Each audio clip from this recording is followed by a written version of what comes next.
उतार चढ़ाव के बीच कमजोरी के साथ बाजार में हफ्ते के आखिरी दिन कारोबार, न सिर्फ हफ्ते का आखिरी दिन बल्कि अगस्त सीरीज का पहला दिन बेहद इंटरेस्टिंग एक्शन और कुछ ऐसे लेवल्स पर है बाजार जहां से अगले 1.5 घंटा आपको आएगा बड़ा मजा और ये होगा बड़ा ही डायरेक्शनल समय अगले 1.5 घंटे के लिए, न सिर्फ अगले हफ्ते के लिए बल्कि इस पूरी सीरीज की टोन तय करने के लिए। तो आइए, स्वागत है आप सबका फाइनल ट्रेड में। नमस्कार, मैं हूं अनिल सिंह। नमस्कार, मैं हूं दीपांशु भंडारी। ये जो अभी आपने स्टेटमेंट कहा, इस पर मेरा सवाल भी बन गया सर बात करते करते।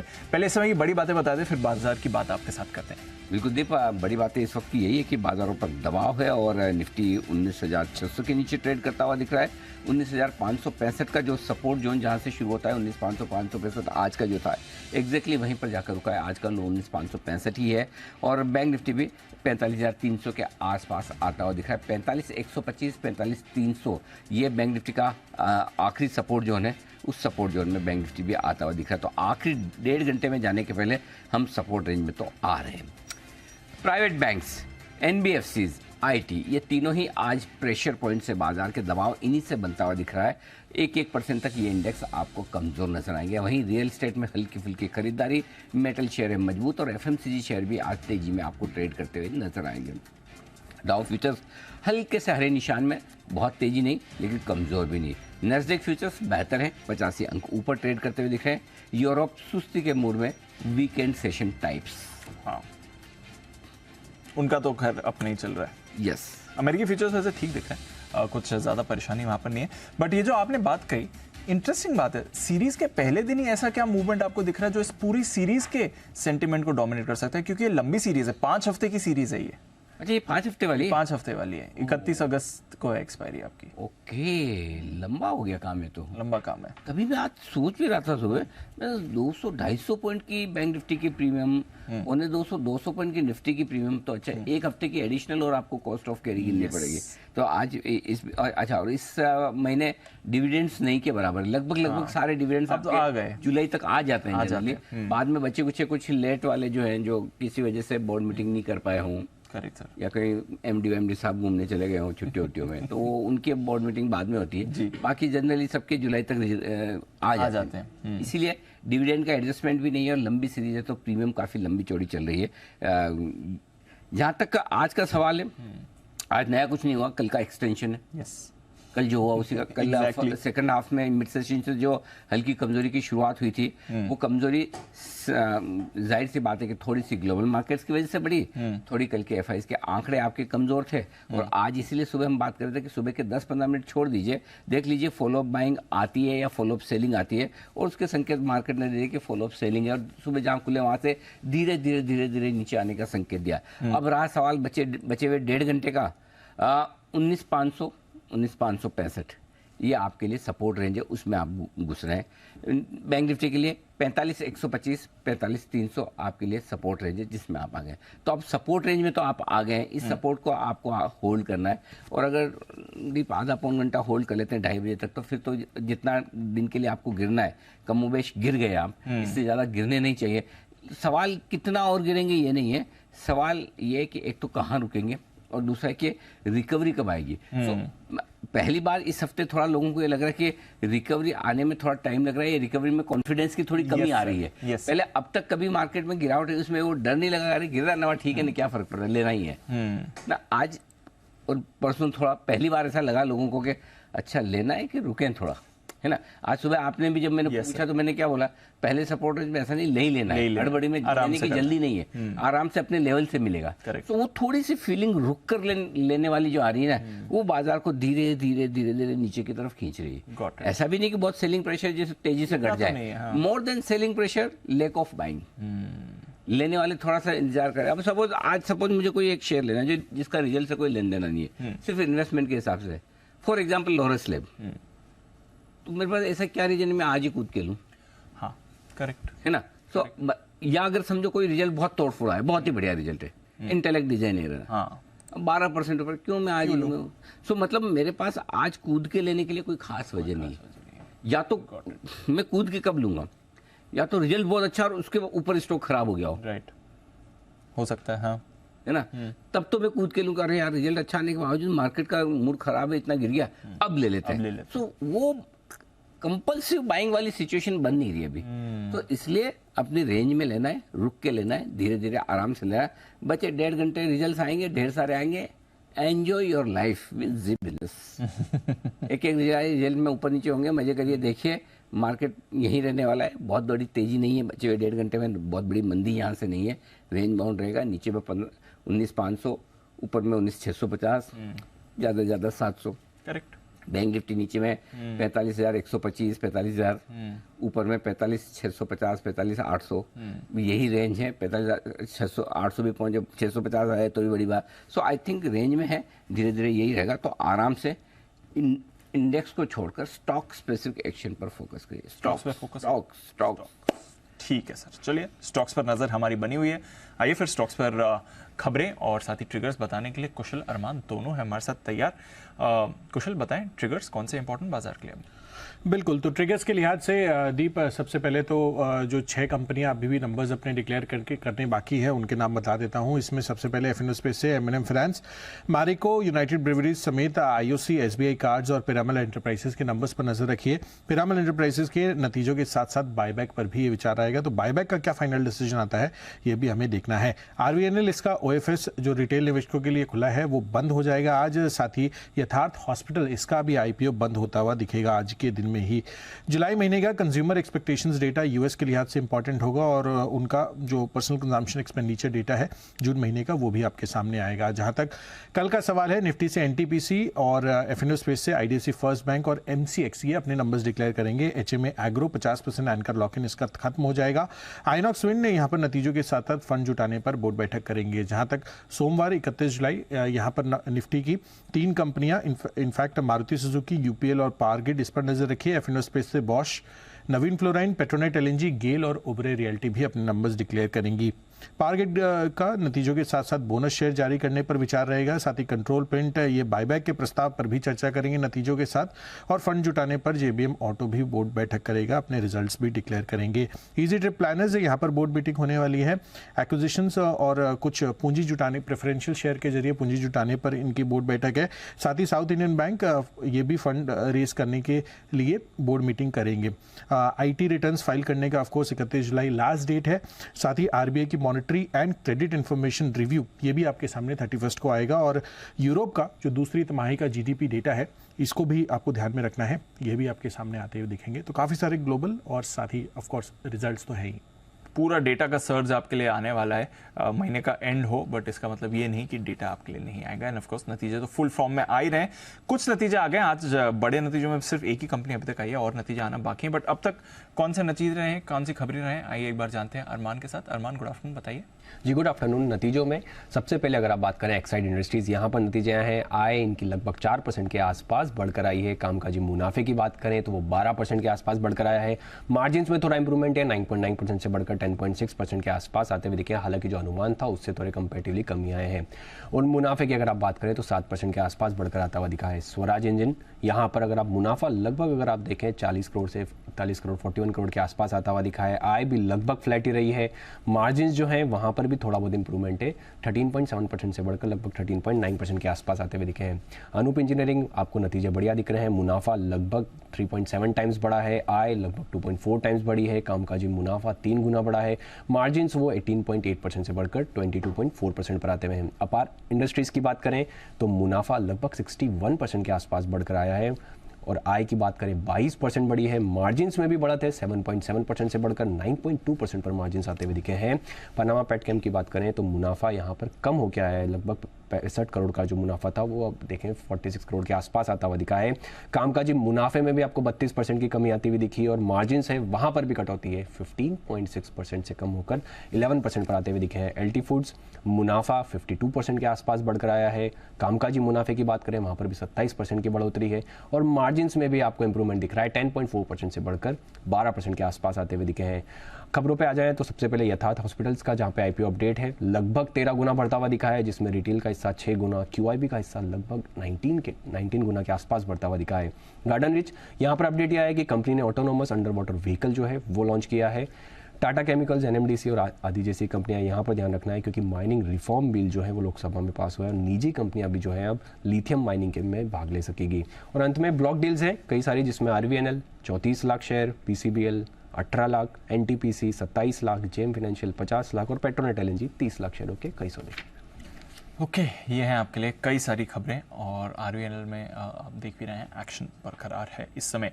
आइए फिर हमारे सारे मेहमान भी हैं तैयार, करते हैं उनका स्वागत। राकेश जी, कुणाल जी, साथ ही सुमित जी हैं हमारे साथ, संदीप वागले साहब हैं, हिमांशु गुप्ता, विश्वेश जी और ऑफ कोर्स शरद अवस्थी साहब भी हमारे साथ। पूरा सर, पैक्ड एक हाउस साथ है। आ गए, क्या बात है। तो फुल फ्लेज, फुल हाउस एकदम बिल्कुल तैयार है। अब देखना है कि कितने शॉर्ट कॉल आते हैं, कितने लॉन्ग कॉल आते हैं। फिलहाल तो मूड थोड़ा सा ढीला ढाला है डे लो के आसपास और ज़्यादा ही मुस्कुराते हुए नजर आ रहे हैं सुमित जी, जो सुबह से धड़ाधड़ कविताएं बना बनाकर शॉर्ट कॉल देते हुए पाए गए। जी सुमित जी, क्या इरादा है बच्चे हुए 1.5 घंटे के लिए, उसके बाद तो छुट्टी है आपके 2 दिन की? Good afternoon Anil ji. हाँ। बिल्कुल अनिल जी, 2 दिन की छुट्टी है, लेकिन मैं वीकेंड में वैसे एक सेमिनार में जाने वाला हूँ। और जहाँ तक अनिल जी कॉल्स का सवाल है, तो सुमित जी का कैसा है, सुमित जी का हाल कैसा है? जैसे अपने आपके कितने क्लास में स्कूल में कितने पीरियड्स होते थे? हमारे 8 होते थे, 4 होते, फिर उसके बाद हाफ टाइम रेसेस 8 होते थे? हाँ, 4 पहले। हम तो तभी तो देखो एडिटर बनने के लिए 8 पीरियड तो पढ़ना ही पड़ता है। तो 4 होते थे, फिर हाफ टाइम रेसेस और उसके बाद 4 और। अच्छा, तो जैसे सुमित जी जैसे बच्चे क्या होता है, हमारे जैसे बच्चे जैसे घंटी लगी जैसे बजी 8वें पीरियड की, भागो छुट्टी ये वो। सुमित जी वाले जैसे बच्चे ना 7वें पीरियड से मूड माहौल बनाने लग चुके, तो बस एक ही पीरियड बचा है, वहीं से सेलिब्रेशन उनका चालू हो जाता था। या 8वें पीरियड में तो हाँ, ये खाली नहीं उनका शरीर वहां रहता था स्कूल में, ये तो सही बात है। आत्मा चली जाती थी ये तो सही बात ऑलरेडी है। छुट्टी पे। जी बंसल जी। नहीं अनिल जी, कुछ बच्चे ऐसे भी होते हैं छुट्टी के मूड से पहले अनिल जी हर पीरियड में चाहते हैं गेम्स का पीरियड हो जाए अनिल जी। अच्छा, ये बंसल जी की करामात थी। ओके जी सुमित जी, हाँ आप कुछ अपनी राय दे रहे थे, बताएं सर। अनिल जी आपने एकदम सही, एकदम जो बचपन वाली बात है एकदम वही कह दी आपने। हाँ जो लास्ट पीरियड के पहले ही ऐसे मन में हो जाता था बस छुट्टी होने वाली है, दिन खत्म, हाँ। भागो यहाँ से। बिल्कुल तो अनिल जी ठीक। ऐसा है कि मार्केट की मूड पे भी डिपेंड करेगा कि बाय देना है कि सेल देना है। फिलहाल स्ट्रक्चर तो बना हुआ है सेल वालों का। स्ट्रक्चर सेल का बना हुआ है, बिल्कुल। आइए फिर देखते हैं, बाय कॉल आ रही है सेल, कुछ बिगुल्स भी हैं। हिमांशु जी तैयार हैं? हिटमैन हिमांशु।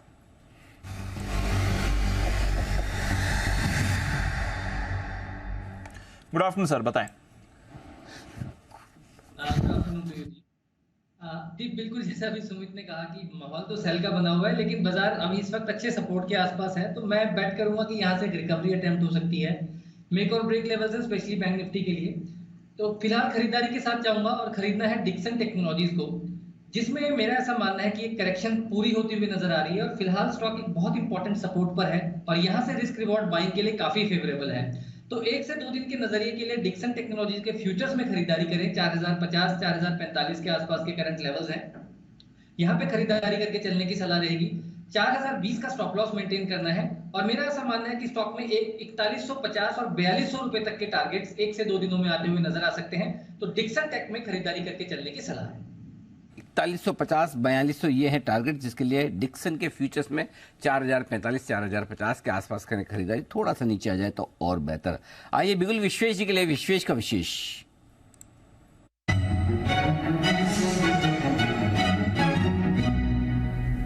विश्वेश जी बताएं sir. Good afternoon Anil ji, good afternoon Deepanshu. देखिए ये जो स्टॉक है इसका पोटेंशियल है कि ये नेक्स्ट वीक का टॉप गेनर भी हो सकता है, in fact stock of the series भी हो सकता है, उस तरह का स्ट्रक्चर है। पर ऐसा डिस्क्लेमर ये हमने हमारे क्लाइंट के साथ शेयर किया है और ज़्यादा नीचे नहीं, ऑलमोस्ट 30-35 के आसपास शेयर किया है। स्टॉक का नाम है टाटा केमिकल। टाटा केमिकल अभी कैश के लेवल की बात कर रहा हूँ अनिल जी, 1040 के आसपास चल रहा है और एक विशाल काय 1 साल का पूरा long term consolidation in form of some sort of a symmetrical triangle breakout हुआ है। तो यहाँ पे मैं ये एक्सपेक्ट कर रहा हूँ कि आने वाले एटलीस्ट 5 से 10 दिन में हम स्टॉक में एटलीस्ट 100 रुपये का मूव देख सकते हैं। लेकिन ये जो रेंज थी ये काफ़ी दिनों से रेंज थी, तो इस रेंज का अगर फॉर सम रीज़न रीटेस्ट भी होता है तो मेरा मानना है 1020 तक मिलता है तो भी लेना चाहिए, क्योंकि ये बहुत बड़ा ब्रेकआउट है। स्टॉप लॉस 1000 के नीचे का रिकमेंड करूँगा, थोड़ा बड़ा लगेगा फ्यूचर के पॉइंट ऑफ व्यू से, लेकिन क्वांटिटी कम होल्ड करनी है। और टारगेट, पहला टारगेट होगा 1130 और दूसरा टारगेट होगा 1200, तो काफ़ी बड़े टारगेट है। यहाँ पे 1030 1100 का 1:1 कॉल स्प्रेड भी कर सकते हैं एनर्जी, बट जिस तरह से ब्रेकआउट हुआ है मुझे लगता है this stock will zoom to 1100 plus energy. तो ये है आपके टाटा केमिकल्स, जहां पर रखिए नजर। एक एक करके टाटा ग्रुप स्टॉक्स में आपको बढ़िया मोमेंटम आते हुए दिख रहा है, रोटेशन चल रहा है यहाँ पर और कुछ इंटरेस्टिंग मूव्स भी आ रही हैं। टाटा ग्रुप का एक और स्टॉक है टाटा पावर। आज 5.5% ऊपर आपको टाटा पावर दिख रहा है, बट पूरे पावर स्पेस में आग लगी हुई है। एनटीपीसी देखिए 3% ऊपर है, कल इसके नंबर्स आने वाले हैं। पावर ग्रिड, इसके भी नंबर्स आने वाले हैं, ये भी आपको मोमेंटम में दिख रहा है। तो पूरा पावर स्पेस आपको मूव दिखा रहा है। आइए एक बार शरद जी से भी इस ट्रेंड के बारे में बात करें। शरद जी, क्या देख रहा है बाजार? ये सेक्टोरल रोटेशन मांगे या फिर पावर के लिए कुछ ट्रिगर्स दिख रहे हैं बाजार को? जिस तरीके से पूरे सेक्टर में मूवमेंट है, मुझे लगता है कुछ एक्सपेक्टेड है, क्योंकि वैल्यूएशन के हिसाब से अब तो एनटीपीसी, टाटा पावर में कुछ चेंजेस हैं जो इंटरनेशनल कोल पे जो पावर प्लांट्स ऑपरेट करते हैं उससे रिलेटेड जो चेंजेस आए हैं, बट उनको आए हुए काफ़ी वक्त हो गया है। या तो कोई नए रेगुलेटरी चेंजेस आए डिस्कॉम वगैरह से रिलेटेड, तो वो एक इम्प्रूवमेंट है। बट ऑन बैलेंस मुझे लगता है कि ज़्यादातर पावर कंपनीज, चाहे टाटा पावर हो चाहे एनटीपीसी हो, ये वैल्यू पे लगभग फेयरली वैल्यूड हो जाती है। टाटा पावर की फेयर वैल्यू हमारी 220-225 के पास आती है, एनटीपीसी 205-206 के आसपास आ रही है, तो वो प्राइस पे लगभग ये स्टॉक्स आ गए हैं। पावर ग्रिड लॉन्ग टर्म में मैं काफ़ी बुलिश हूँ, क्योंकि जैसा अपना टीएनडी पे खर्च होने वाला है आने वाले समय में, उसका बहुत बड़ा फायदा पावर ग्रिड को मिलना चाहिए। इमीडिएट प्राइसिंग के हिसाब से हमें लगता है 280 रुपये के आसपास के लक्ष्य पावर ग्रिड में हैं, बट अनलेस अनटिल कोई न्यूज़ फ्लो बहुत स्ट्रॉन्ग आने वाला हो, मुझे लगता है ज़्यादा पॉसिबिलिटी है कि ये प्राइसेस मोर और लेस शायद फुल्ली वैल्यूड है ये स्टॉक्स। ओके, पावर स्टॉक्स में ये है एक्शन। और इस बीच आ रहे हैं आपके लिए सामने नंबर्स। एम&एम फाइनेंस नंबर्स पहली नज़र में दिख रहे हैं बहुत ही खराब। ये कैसे नंबर से ये इसका पता ही क्या करें। एक क्वार्टर में इतने खराब रिजल्ट, एक क्वार्टर में लास्ट क्वार्टर शानदार नंबर। हाँ, लास्ट क्वार्टर इतना खतरनाक था, बहुत बढ़िया क्वार्टर में तो नंबर ऐसे कि देखने का मन न करे। 430 करोड़ का मुनाफा था। अनुमान उसके सामने आया है कितना? 353 करोड़। इतना कम? 80 करोड़ कमाए, 75 करोड़, गजब है। और उसके अलावा आय का आंकड़ा हमारा अनुमान था 1680 करोड़ का और आया 1584 करोड़, तो ये भी कम है। आय भी कम है 100 करोड़ और मुनाफा 75 करोड़ कम है। ग्रॉस और नेट लेवल पे एनपीए देखेंगे क्या आते हैं, और नेट इंटरेस्ट मार्जिन हमारा अंदाज ये कि 7.3% रहेंगे, 7.25% के आसपास।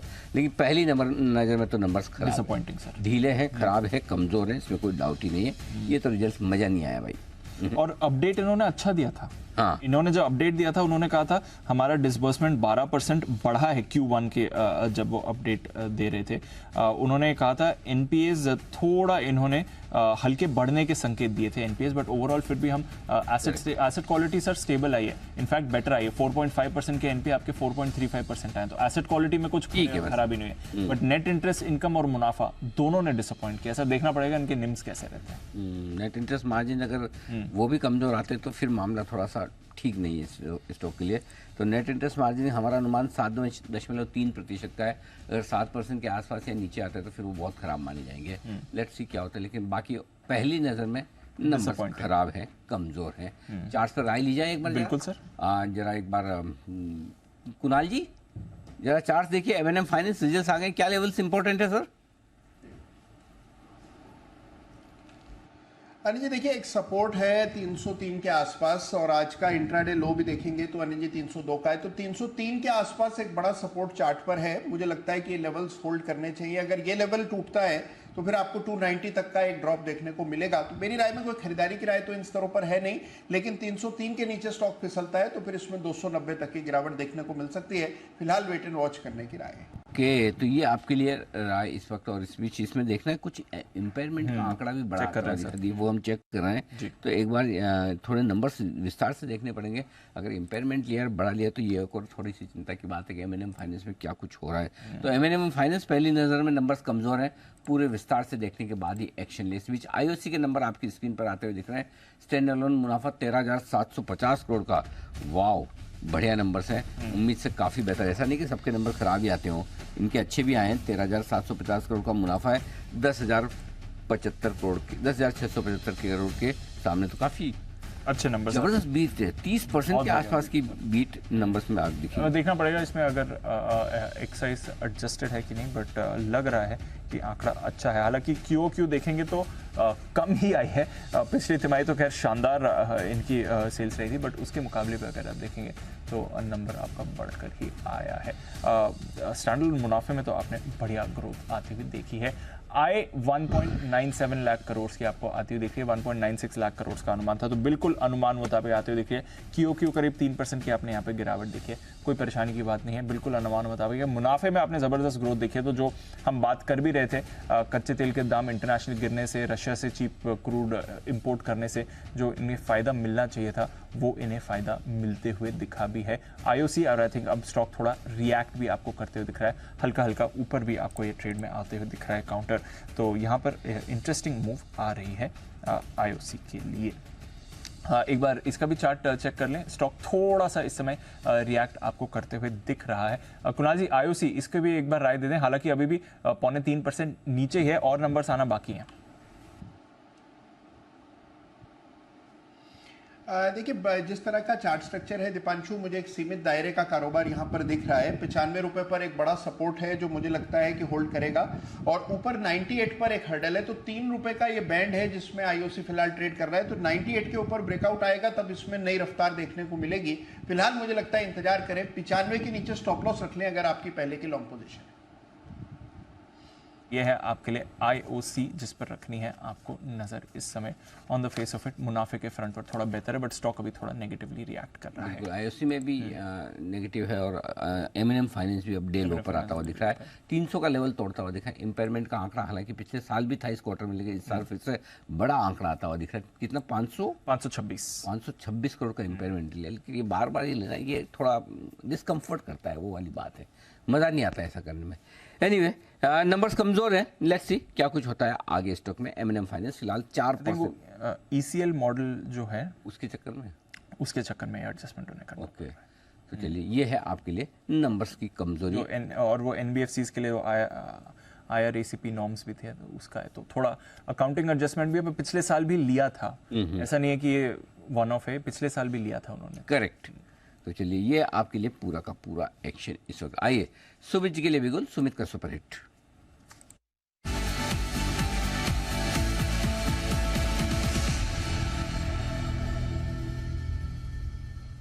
सुमित जी बताएं सर। दीपांशु, एक तो अभी आप टाटा पावर की बात कर रहे थे, तो परसों बर्थडे वाले दिन 26 जुलाई वाले दिन टाटा पावर में बाय का व्यू दिया था, और स्टॉक कल और आज के अंदर 6-7% का मूव दिखा रहा है। तो एक अच्छा खासा प्रॉफिट 2 दिन के अंदर टाटा पावर में देखने को मिला है। तो ये तो था अपडेट टाटा पावर का। और अब जो स्टॉक मेरे रडार पे आया है वो सेल साइड का स्टॉक है। स्टॉक का अभी फ्यूचर्स में भाव चल रहा है 735, 736 का अभी भाव चल रहा है। स्टॉक का नाम है कैनफिन होम। कैनफिन होम में नेगेटिव न्यूज तो चली रही है, स्टॉक का स्ट्रक्चर भी वीक दिख रहा है। स्टॉक का स्ट्रक्चर के अंदर भी ऐसा लग रहा है कि ये यहां से और गिरावट दिखाएगा। तो कैनफिन होम के अंदर दबाव देखने को मिल रहा है पिछले 3 दिनों से। ये दबाव अभी और जारी रहना चाहिए और नीचे के लेवल देखने को मिलने चाहिए। तो यहाँ पे सीएमपी पे बिकवाली करके चलने का सलाह रहेगा। 748, 750 ये स्टॉक का ऊपर में रेजिस्टेंस है। 750 के स्टॉप लॉस से कैनफिन होम में बिकवाली करें। नीचे में जो टारगेट देखने को मिल सकते हैं 720, ये इसका पहला टारगेट बनेगा। 710 ये इसका दूसरा टारगेट बनेगा। 720, 710 के टारगेट्स के लिए बिकवाली करें कैनफिन होम। कैनफिन होम्स बिकवाली करें, पूरे हफ्ते सर गिरा है, पूरे हफ्ते गिरा है, हर दिन रहेगा क्या? मतलब कोई लिमिट है कि नहीं है इसके गिरने की, मतलब गिरे ही जा रहा है। सबसे बड़ी बात मैनेजमेंट के कॉन्फिडेंस देने के बावजूद गिर रहा है। ऑलमोस्ट 20% इस हफ्ते मतलब ऐसा हो गया कि लोगों ने मान ही लिया कि 25-50 करोड़ तो हर क्वार्टर में जाने ही। मतलब हर कुछ ना साल कुछ में आएगा ही। वो उसकी प्लानिंग करके चलो, वैसा हाल हो गया। भरोसा करो भाई, अगर मैनेजमेंट कह रहे नहीं आगे आएगा तो बाकी, लेकिन मर्जी मार्केट की है, हम कौन होते बोलने वाले। आइए बिल्कुल कुणाल जी राकेश जी के लिए चार्ट कॉर्नर का।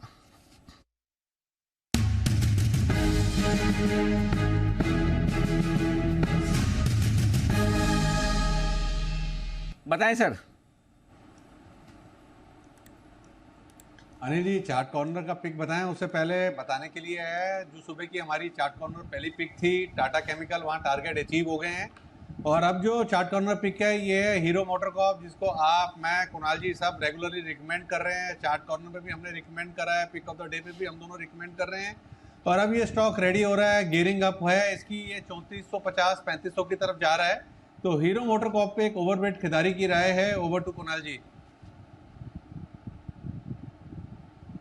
अनिल जी देखिए, काफ़ी समय से कंसोलिडेशन चल रहा है और पहले भी मैंने और राकेश जी ने और आपने भी हीरो मोटोकॉर्प पे अनिल जी खरीदारी की राय दी है। ज़बरदस्त अप ट्रेंड में स्टॉक है और ये कंसोलिडेशन अब चार्ट्स पर पूरा होता हुआ दिख रहा है। इंट्राडे चार्ट्स में भी एक नैरोइंग कंसोलिडेशन है जो कि आमतौर पर ब्रेकआउट से पहले बनता है। तो मौजूदा स्तरों पर बाय करके चलने की राय है। यहाँ पर एक स्टॉप लॉस रखें। स्टॉप लॉस 3125 पर 3125 के छोटे से स्टॉप लॉस के साथ खरीदारी की राय है। पहला टारगेट होगा 3250 का, 3250 का पहला टारगेट, और 3325 का इवेंचुअल टारगेट, जिसके लिए हीरो मोटोकॉर्प में खरीदारी की राय है। और बंसल जी को अनिल जी सलाह है, वो अनिल जी लिख रहे हैं कि हीरो देखो। अनिल जी मुझे ऐसा लगा उन्होंने मुझे हीरो कहकर पुकारा, तो मैं देख रहा था अनिल जी पूरा लिखना चाहिए हीरो मोटोकॉर्प देखो। आप ये क्या कुणाल जी ऐसे करते हो आप? कहाँ है कुणाल जी? बंसल जी मतलब जबरदस्ती बंसल जी हीरो देखो, आप ये समझ गए। बंसल जी की भावनाओं को तो समझो। बंसल जी कह रहे हैं अनिल जी को देखो। आप कहाँ इधर उधर चक्कर में पड़े हो? करेक्ट। देखो सुमित जी भी हाथ खड़ा करके इस बात के लिए हाँ कर रहे हैं। जी सुमित जी बोलिए। बिल्कुल जी, मैं यही कह रहा था। हाँ, एक स्क्रीन पे आप बैठे हो, मैं बैठा, फिर वो खड़ा स्क्रीन चार्ट। ये देखो, अब तो आपके सामने कोई भी इलेक्शन में खड़ा हो जाए सुमित जी, वोट आप ही को दूंगा मैं, और दीप का भी दिलवाऊंगा। जी बंसल जी। अनिल जी मूड तो कर रहा है, बोतल में रॉकेट रख के अनिल जी कुणाल जी की तरफ डाल दो। दिक्कत क्या है, कुणाल जी की बगल में आपने मुझे डाल रखा है स्क्रीन के ऊपर। तो बच गए कुणाल जी, अनिल जी।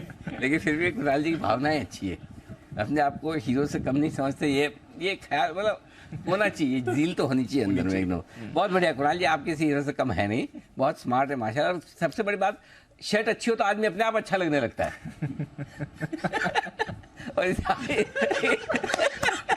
और इसे आप कॉम्प्लीमेंट ही समझिएगा। जी आइए बिगुल, किसके? हिमांशु जी के लिए हिटमैन हिमांशु।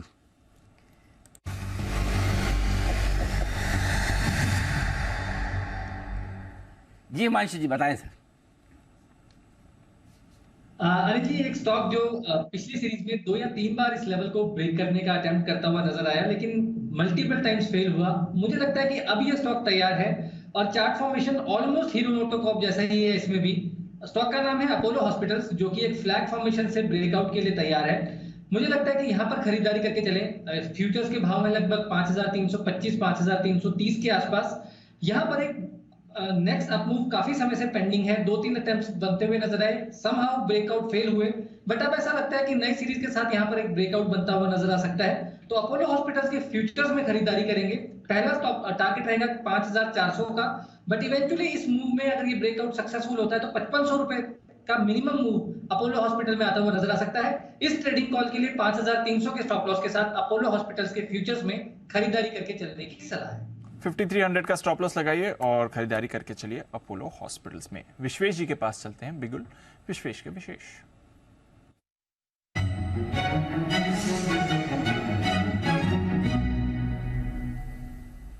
विश्वेश जी बताएं सर।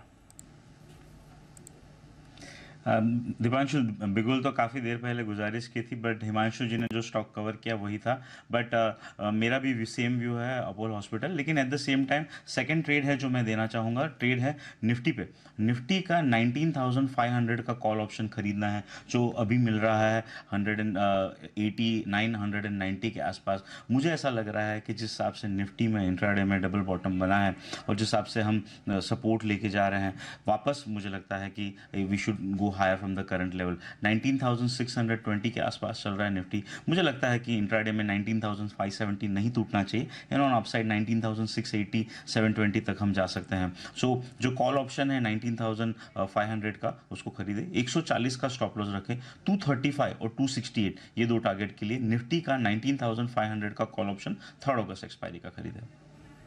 तो ये है आपके लिए निफ्टी पर खरीदारी करा है कॉल ऑप्शन 19,500 में। फिलहाल 188 190 के लेवल्स पर आपको ये मिल जाएगा। अच्छा एक्शन वहां पर भी बन सकता है। आइए वागले साहब की तरफ से एक कॉल है, वागले का बंडर।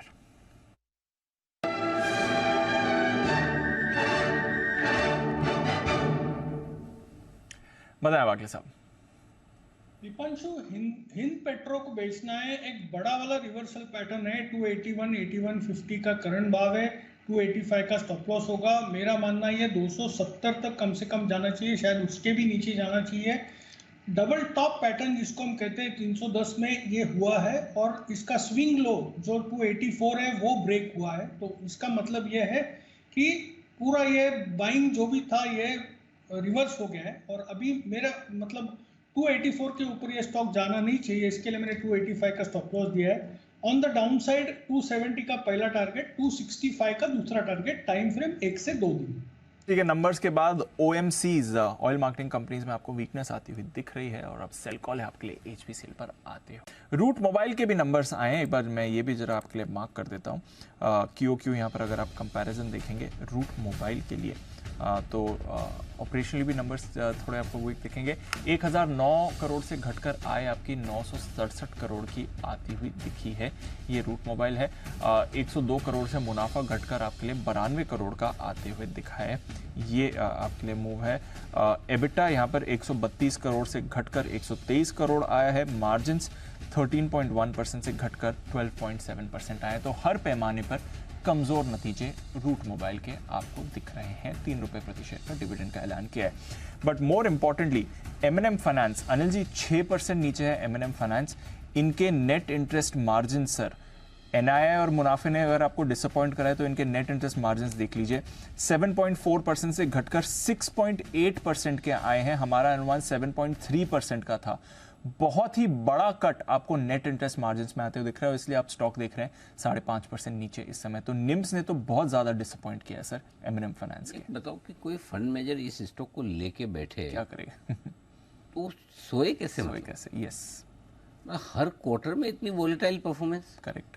एक क्वार्टर ऐसा कि मतलब ऐसा लगे कि इसके जैसा तो कोई स्टॉक ही नहीं है। यस। और दूसरे क्वार्टर में ऐसे कचरा नंबर कि मतलब ऐसा लगे ये क्या कर दिया। अब दोनों मतलब जब आप स्टॉक एकदम मस्त मजबूत, ऐसे घटिया नंबर। अब टाइमिंग देखो, जब स्टॉक एकदम बॉटम पे है, नंबर शानदार, दोनों तरफ कर लो टाइमिंग परफेक्ट लो। बिल्कुल ऐसा हो रहा है स्टॉक में, आप उठा के देख ले कई क्वार्टर से। करेक्ट सर, बहुत मुश्किल काम है। बहुत करो तो क्या करो। हाँ, तो जब अपने को पता नहीं चल रहा करो तो क्या करो, तो फिर शरद जी को से पूछ रहे हैं। शरद जी हो क्या रहा है? M&M फाइनेंस पिछले क्वार्टर में इतने जबरदस्त रिजल्ट, सबसे बढ़िया नंबर शायद NBFC में कोई थे तो ये थे। और स्टॉक जो भागा, इस बार सबसे खराब नंबर अभी तक के दिख रहे हैं। देखिए थोड़ा वोलाटाइल तो रहता है इनका नंबर, हर क्वार्टर ही रह रहा है। मुझे लगता है जब तक कुछ मैनेजमेंट चेंजेस वगैरह फाइनलाइज नहीं होते तब तक थोड़ा प्रॉब्लम रह सकती है। बट ऑन बैलेंस अभी जो वैल्यूएशन पे लगभग 2 टाइम्स प्राइस टू बुक पे है, और मेरे को लगता है लॉन्ग टर्म में यहाँ से ग्रेजुअली आपको इम्प्रूवमेंट ही देखने को मिलेगी। और फर्स्ट क्वार्टर के नंबर्स पे मुझे लगता है बैंक्स और NBFC में ज़्यादा कुछ देखना भी नहीं चाहिए, क्योंकि यूजुअली थोड़ा लीन क्वार्टर होता है।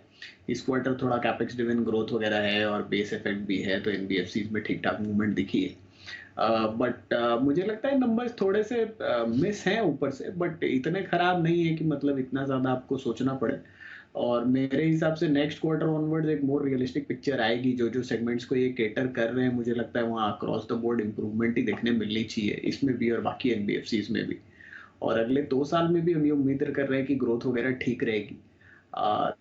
एक आधी क्वार्टर में कोई प्रोविजनिंग रिक्वायरमेंट आती है तो प्रॉब्लम हो सकती है ओकेजनली, तो इतना क्वार्टर ऑन क्वार्टर देखना थोड़ा सा रिस्की हो जाता है, क्योंकि रिटेल और मासेस को जो सबसे निचला वर्ग है वहाँ फाइनेंसिंग कर रहे हैं।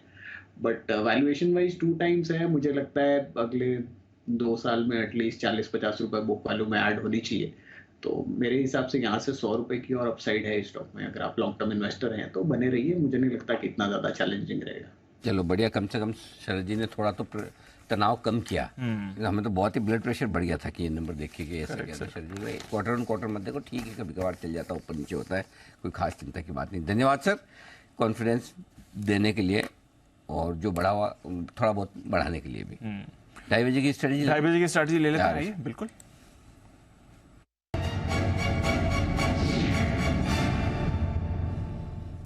सर बढ़िया एक्शन दिख रहा है। इनफैक्ट नैस्डैक फ्यूचर्स कल इस समय 1.25% ऊपर थे, फिर एंड ऑफ डे हमने देखा ऊपर से 300 पॉइंट गिरकर बंद हुए। आज फिर से नैस्डैक फ्यूचर्स आउट परफॉर्म कर रहे हैं, ऑलमोस्ट 100 पॉइंट ऊपर है, आधे % की तेजी है। पता नहीं आज शाम को क्या होगा। S&P फ्यूचर्स 1/4% ऊपर है, डाउ फ्यूचर्स 40 पॉइंट ऊपर दिख रहे हैं। तो अमेरिकी फ्यूचर्स आपको ठीक दिख रहे हैं। यूरोप के बाजार भी ज्यादातर ठीक हैं, थोड़ा फ्रांस के बाजार कल तेजी से भागे थे तो आज ज्यादा गिराए हैं, बट अदरवाइज ओके। एशिया भी ठीक था सर, इनफैक्ट चीन और हांगकांग में तो बड़ी तेजी थी।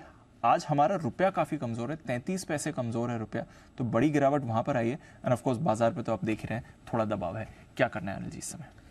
डेटा बताऊं दीप, डेटा में एक अच्छी चीज़ है कि बाजार थोड़े हल्के हुए हैं। 0.72 पर निफ्टी का पुट कॉल रेशियो और 0.66 पर बैंक निफ्टी का। ओवर सोल्ड तो नहीं है, लेकिन ओवर सोल्ड होने के बेहद नज़दीक है सीरीज की शुरुआत में पहले दिन। इंपॉर्टेंट लेवल जो है निफ्टी के लिए बचे हुए समय के लिए वो है 19,600 का, जहां पर आप अभी इस वक्त ट्रेड करें थोड़ा सा नीचे 19,600 के ऊपर की क्लोजिंग चाहिए और मोर प्रिसाइजली 19,550 के ऊपर की क्लोजिंग चाहिए। अगर 19,550 के नीचे आज निफ्टी पर आप बंद होते हैं तो आपको BTST टाइप की जो एकदम शॉर्ट टर्म वाली एकदम शॉर्ट टर्म वाली जो तेजी की पोजीशन बना रखी है वो कम करके जाना चाहिए। आज कल वाली है, उसके लिए स्टॉप लॉस 19,550 है क्लोजिंग बेसिस पे, या आपको ज़्यादा सेफ रखना 19,500 रखो, वैसे तो 19,550 ही होता है। तो आप उस और आज का लो वही है जो हमारी बाय जोन थी 19,500 565 एग्जैक्टली 563 से घुमा है। तो 19,600 बहुत इंपॉर्टेंट लेवल है। 3 बजे तक इसके पार निकल के आपको टिकना जरूरी, ताकि आप खराब क्लोजिंग न दें, और 19,550 के नीचे की क्लोजिंग देते हैं तो फिर आपको लॉन्ग पोजीशन थोड़ी हल्की करनी चाहिए एज ए डिसिप्लिन, या फिर आप अपनी हेजिंग करके जाएं। क्लियर है? ऊपर कितना जा सकते हैं? 19,700 वहाँ पर आएगा बड़ा पसीना। 1 करोड़ 4 लाख शेयर हैं ओपन इंटरेस्ट में, सो वहाँ पर आपके लिए बड़ी रुकावट है। ये है आपके लिए निफ्टी के लेवल। बैंक निफ्टी मेक और ब्रेक एक ही लेवल है और वो है 45,500, और अनफॉर्चुनेटली वहाँ से 200 पॉइंट से ज़्यादा हम नीचे हैं। सो 45,500 के पुट और कॉल दोनों पर हाईएस्ट ओपन इंटरेस्ट वहीं पर है। पुट में 36 लाख शेयर हैं, कॉल्स में 52 लाख शेयर हैं। सो जब तक आप 45,500 के ऊपर निकल कर ना टिके तब तक तो बिल्कुल सोचे ही मत कि मतलब हमारी लाइफ में कुछ अच्छा भी है। क्लोजिंग के लिए जो लेवल इंपॉर्टेंट है दीप वो है 45,400 का। पिछले 8 या 9 ट्रेडिंग सेशन से आपकी क्लोजिंग 45,400 के ऊपर हुई है, और अगर आज आप 45,400 के नीचे बंद होते हैं 45,400 के, तो आपको BTST वाली लॉन्ग पोजीशंस कम करके जाना चाहिए। ये बहुत क्लियर है। वैसे देखा जाए थोड़ा सा दूर का स्टॉप लॉस चाहिए तो आप 45,000 का रखें कि 9 दिन से 45,000 के ऊपर बंद हो रहे हैं, लेकिन मेरे ख्याल से 45,400 भी काफ़ी है, ज़्यादा रिस्क बढ़ाने का मतलब नहीं। अच्छा, इस क्लोजिंग की थोड़ी अहमियत इस लिहाज से भी वीकली क्लोजिंग है, तो अगर वीकली क्लोजिंग आपकी 45,400 के नीचे आ रही है तो थोड़ी सी 19,550 45,400 इन 2 लेवल पर नजर रखिए। आज इनके नीचे अगर आप बंद होते हैं लॉन्ग पोजीशन थोड़ी कम करिए। रिकवरी कितनी हो सकती है? रिकवरी में 19,550 19,650 इस 100 पॉइंट की रेंज में भर भर के सप्लाई आएगी, जितनी चाहिए आपको सप्लाई मिलेगी। इसलिए वहाँ पर अगर आ जाए रिकवरी होके तो खाली करिए, कम करिए। 650 तो ज़्यादा दूर नहीं है सर, जो है वो यही है। 650 तो 300 पॉइंट है, 250, हाँ 300 पॉइंट है करीब है। आप सपोर्ट जोन में निफ्टी में 500 565 सपोर्ट है, बैंक निफ्टी में 45,125 45,275 सपोर्ट जोन है। तो यहाँ बेचना भी काफ़ी रिस्की है, स्पेशली ग्लोबल उतना खराब दिख नहीं रहा, तो बेचे ना, लेकिन लेने के लिए भी हड़बड़ी जल्दबाजी ना करें, थोड़ा वेट करें, अभी कॉन्फिडेंस ऊपर में थोड़ा हल्का करने की कोशिश करें जी। ओके सर, चलिए ये है आपके लिए इस समय की अनिल जी की स्ट्रैटेजी। आइए सेठी साहब भी हमारे साथ जुड़ चुके हैं, करते हैं उनका स्वागत। सदाबहार सेठी साहब की शॉर्ट टर्म पिक्स।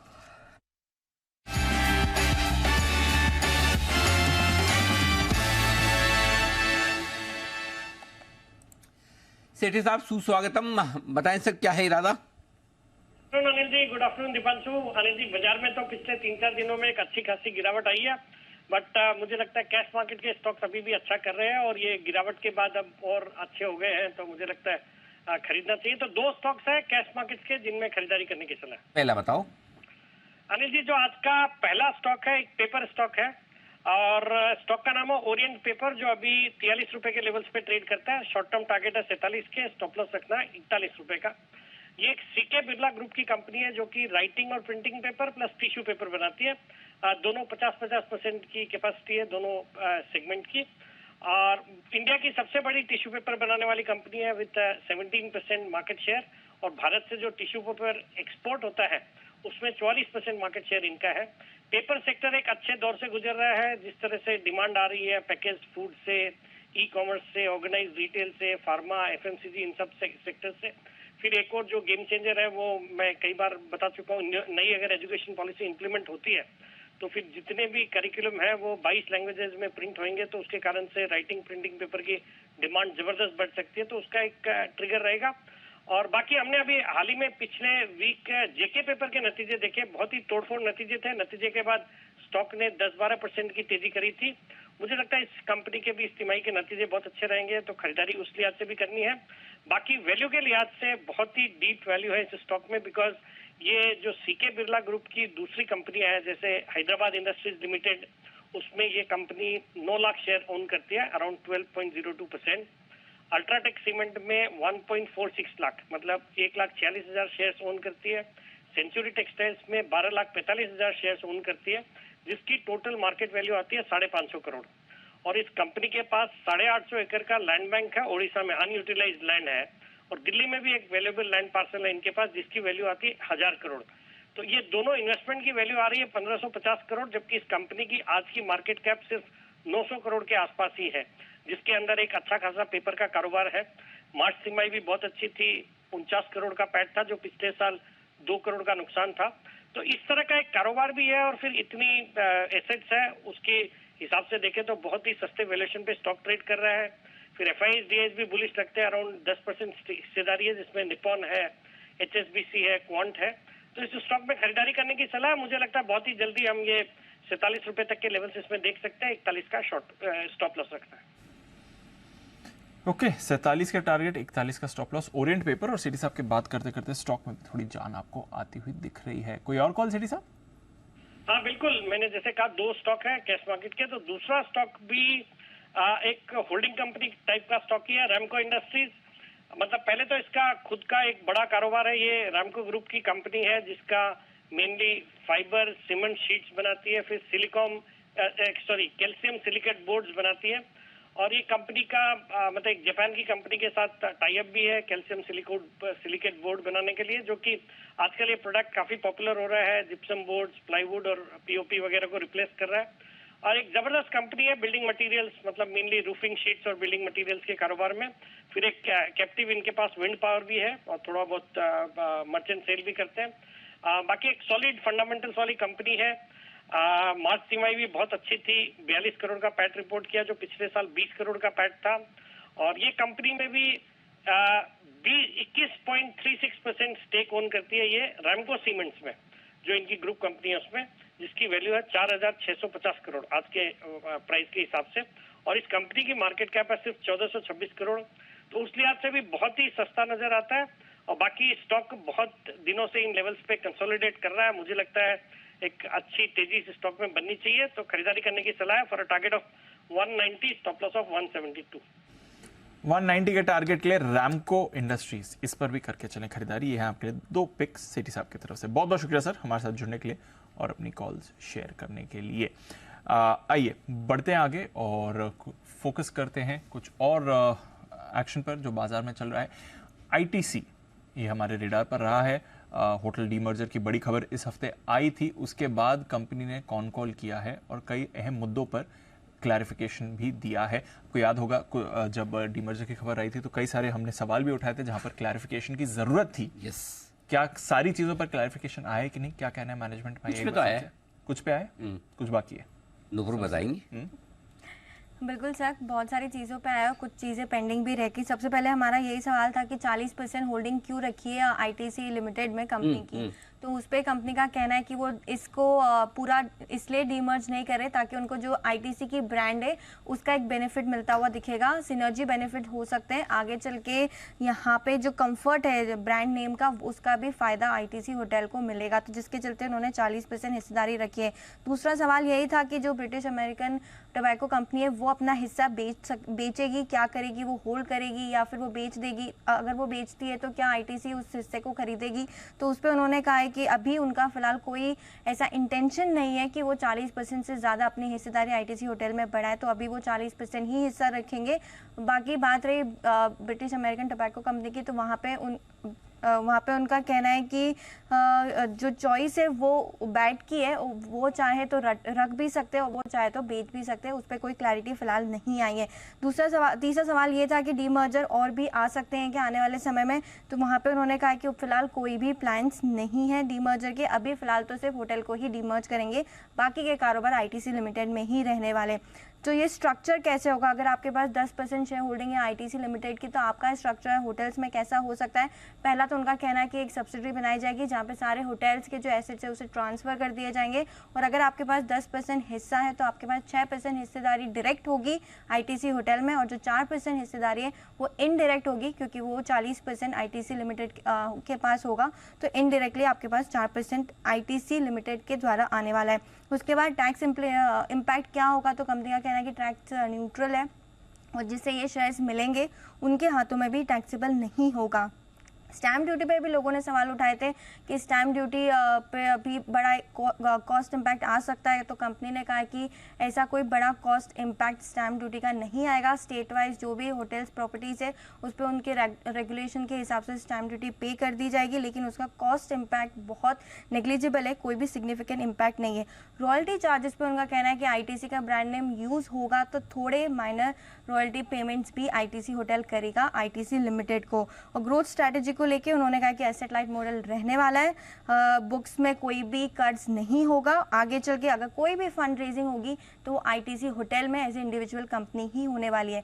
आईटीसी के शेयर होल्डर्स के लिए उन्होंने ये कहा कि आगे चल के जो रिटर्न रेशियोज है वो सुधर जाएंगे। आरओसी में वो देखते हैं कि 18 से 20% की इंप्रूवमेंट आ सकती है, और कैपिटल जो इन्वेस्टमेंट कैपिटल है उस पर भी 10 से 11% की बढ़त आ सकती है। ओके तो ये है आईटीसी की कॉन कॉल में पूरे डीमर्जर को लेकर कुछ खास बात है।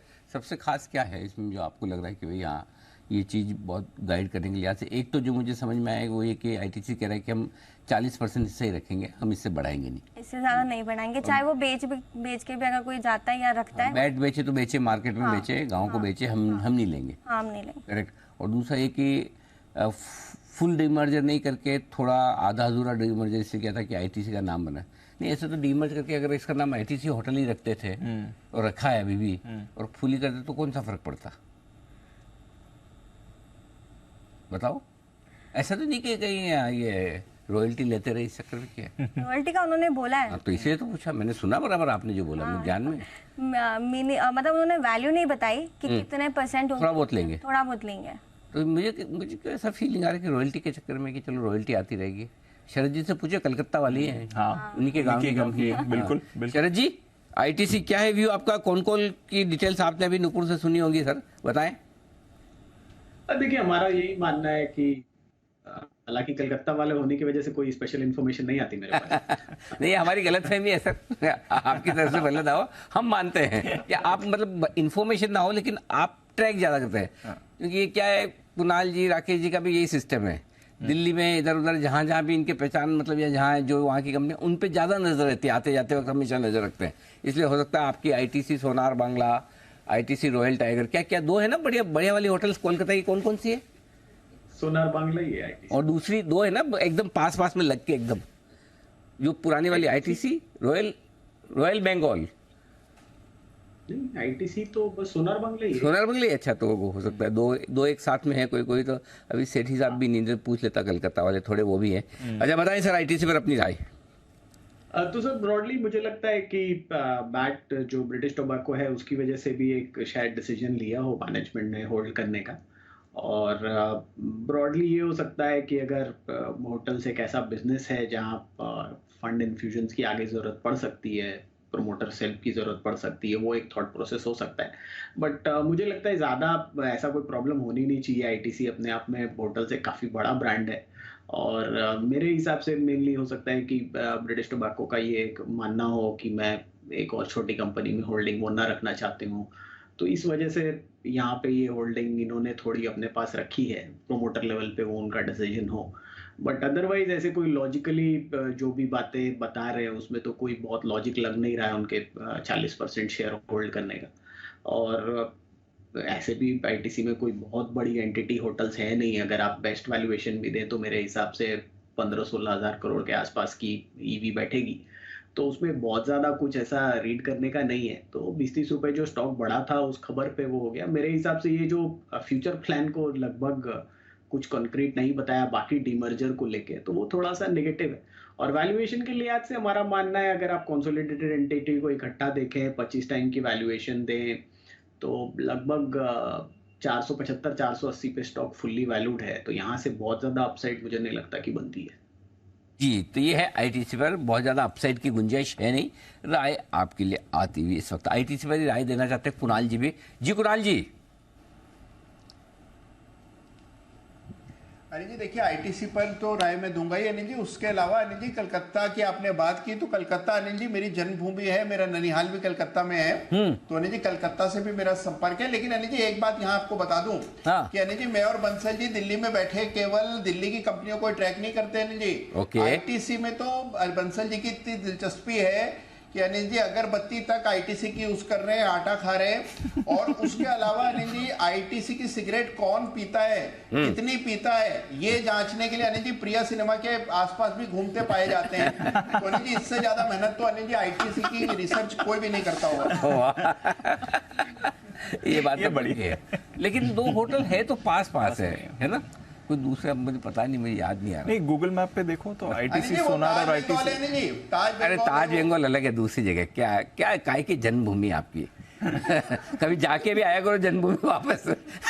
कुणाल जी खाली कर्मभूमि भी लगे हो। ये वैसा नहीं जैसे हमारा ताजमहल पैलेस है और ताजमहल नहीं, दो नया ताज पुराना ताज। मैं रुका हूँ ना, इससे मुझे पता। दो, और मुझे क्यों पता वही बता दूं, दोनों एकदम पास गूगल मैप पे दिखा है, सामने दिखा। ड्राइवर है ना, दूसरी वाली में ले गया था। अच्छा, इसलिए मुझे पता। फिर मैं वहाँ गया, इसमें नहीं आपकी तो पास वाली है सर। तो दोनों 2 होटल पास वाले, एक तो उसके पास में दूसरी वाली।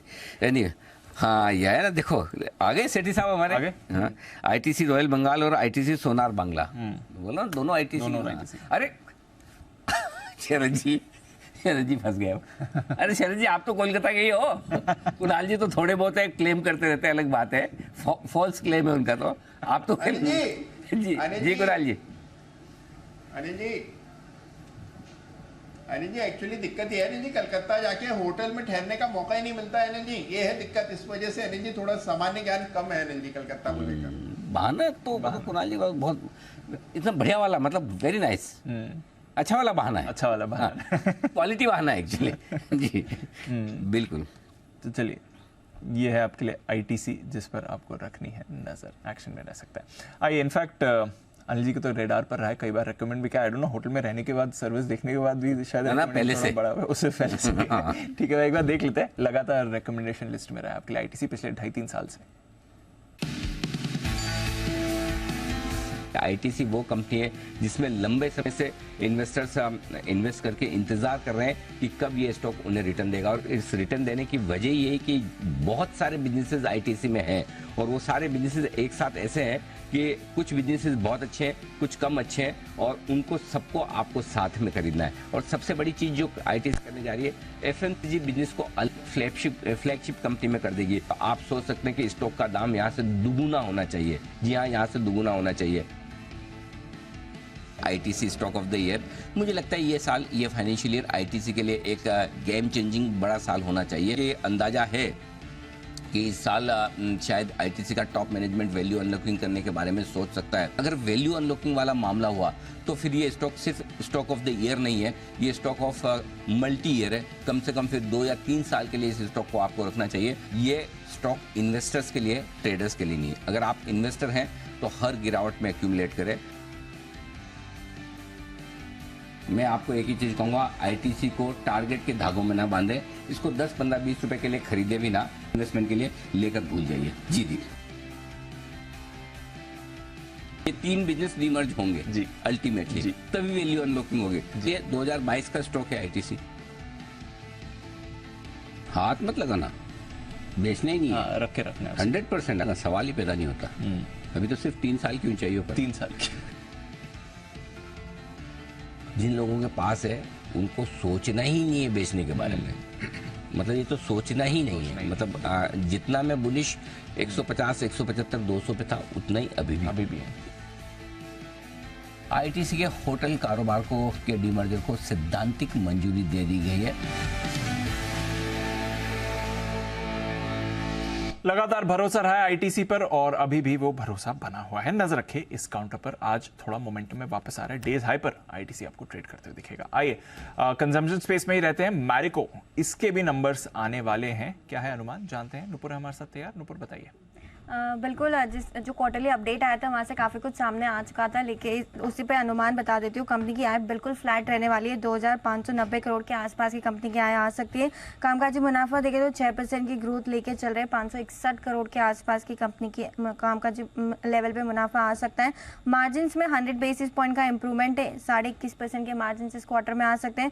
और मुनाफा भी देखें तो 8% से बढ़ के 407 करोड़ के आसपास आपको आते हुए दिखेगा। कंपनी ने कहा था कि उनकी जो डिमांड है वो अब स्टेबल लग रही है, उन्हें रूरल में भी पिकअप आती हुई नजर आई है। क्वार्टर 1 के दौरान सेक्टर में भी मांग में अब स्टेबिलिटी आती हुई फिलहाल दिख रही है।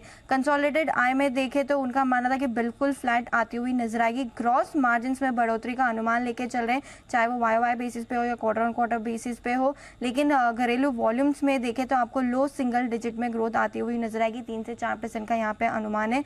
आने वाली तिमाही में मांग में मजबूती की मैनेजमेंट को पूरी उम्मीद है, उन्होंने क्वार्टरली अपडेट में कहा था। और अंतर्राष्ट्रीय कारोबार में भी देखें तो वहां पर भी 7 से 8% की ग्रोथ आ सकती है। ऑल इन ऑल एक बहुत म्यूटेड क्वार्टर रहने वाला है मैरिको के लिए। इंपॉर्टेंट सिर्फ मार्जिन होगा, क्योंकि आय हमें ऑलरेडी पता है कि बहुत लिमिटेड ग्रोथ आएगी। मार्जिन अगर 100 बेसिस पॉइंट से बढ़ के आएगा तो वो पॉजिटिव होगा। वॉल्यूम ग्रोथ 3 से 4% और मार्जिन कितना बता रही हैं आप?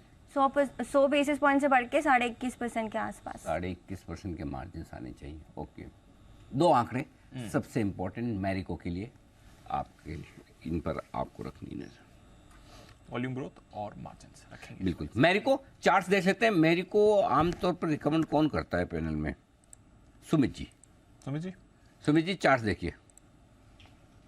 अनिल जी, मैरिको का स्ट्रक्चर तो बढ़िया है, एक अच्छा खासा ब्रेकआउट स्टॉक के अंदर देखने को मिल रहा है। 574 का अभी भाव चल रहा है और मल्टीपल रेजिस्टेंस स्टॉक के अंदर ब्रेक हो चुके हैं और स्टॉक नवंबर 2021 के हाई के ऊपर अभी ट्रेड कर रहा है। तो सब स्ट्रक्चर, सब पॉइंट ऑफ व्यू से मैरिको के अंदर ऐसा लग रहा है कि एक बढ़िया मूव यहाँ से ऊपर की तरफ आने वाले दिनों में बनेगा। कोई भी अगर डिप आ जाता है 5-7 रुपए का, 8 रुपए का, तो लोअर लेवल्स पे खरीदारी करना है।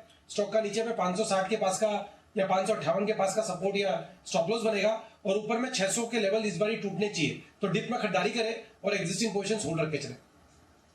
ओके, ये है आपके लिए मैरिको, जिस पर रखनी है नजर है एक ट्रेडिंग कॉल पर जो आ रही है आपके लिए विश्वेश जी की तरफ से। विश्वेश के विशेष।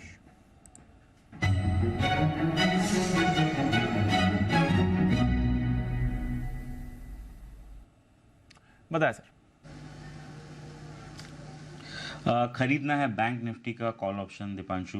बैंक निफ्टी का 35,500 का कॉल ऑप्शन खरीदने की राय होगी, जो भी 260-64 के आसपास मिल रहा है।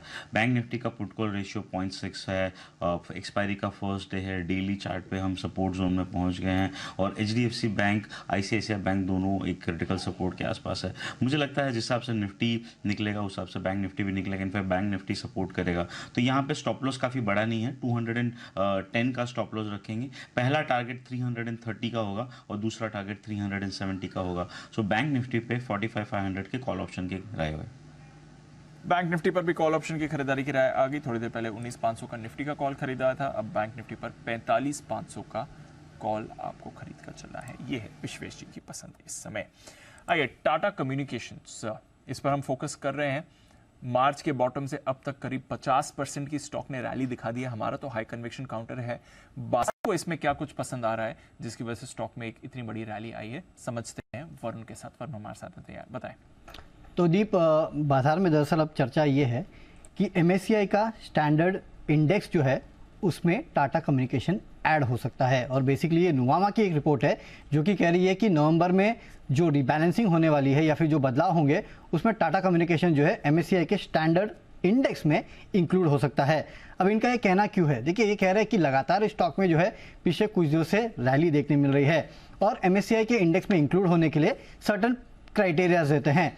यहाँ से अगर 10-12% के आसपास की रैली और आती है, यानी कि इन्होंने एक लेवल भी दिया है 1906 के ऊपर अगर टाटा कम्युनिकेशन निकल जाता है तो बहुत बड़े चांसेस निकलते हैं कि इस काउंटर को MSCI के इंडेक्स में शामिल किया जाएगा। इनफैक्ट इनका तो ये भी कन्विक्शन मानना है कि जिस तरह से रैली इस काउंटर में देखने मिल रही है, हो सकता है कि 1900 के आसपास के लेवल जो है उसको पार भी कर जाए, क्योंकि पिछले एक महीने में अगर आप देखेंगे तो 10% की रैली, 3 महीने में 37% की रैली जो है इस काउंटर में आ चुकी है।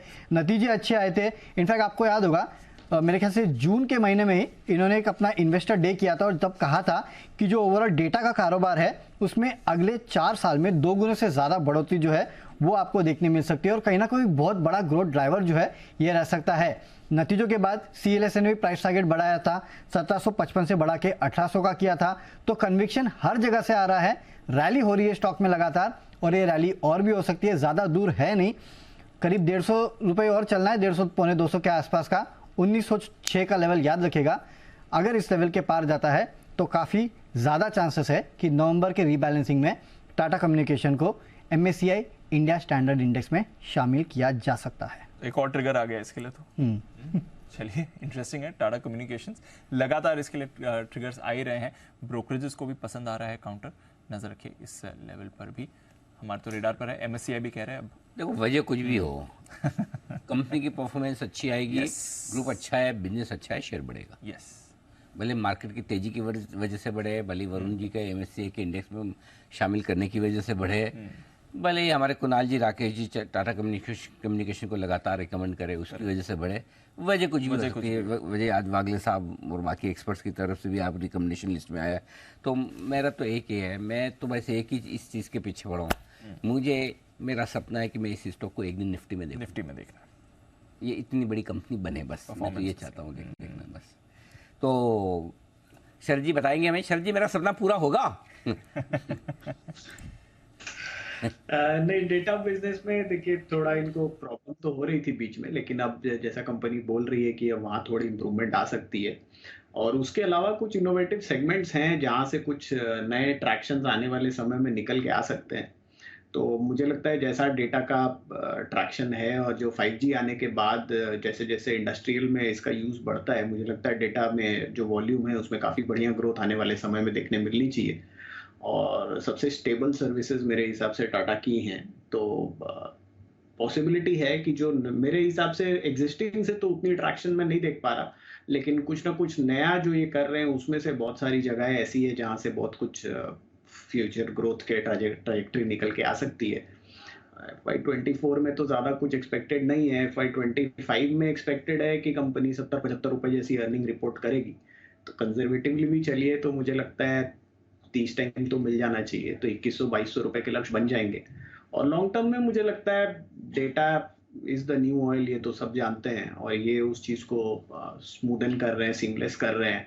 सबसे बड़ी अंडर सी केबल वगैरह इन्हीं के पास है ग्लोबल डेटा कैरी करने के लिए, जिसका फायदा इनको मिलना चाहिए लॉन्ग टर्म में। तो उस हिसाब से हो सकता है आपका सपना पूरा हो जाए। चलिए, बढ़िया है। मेरा सपना पूरा करने में थोड़ा योगदान शायद बंसल जी भी देना चाहते हैं। जी बंसल जी फरमाएं।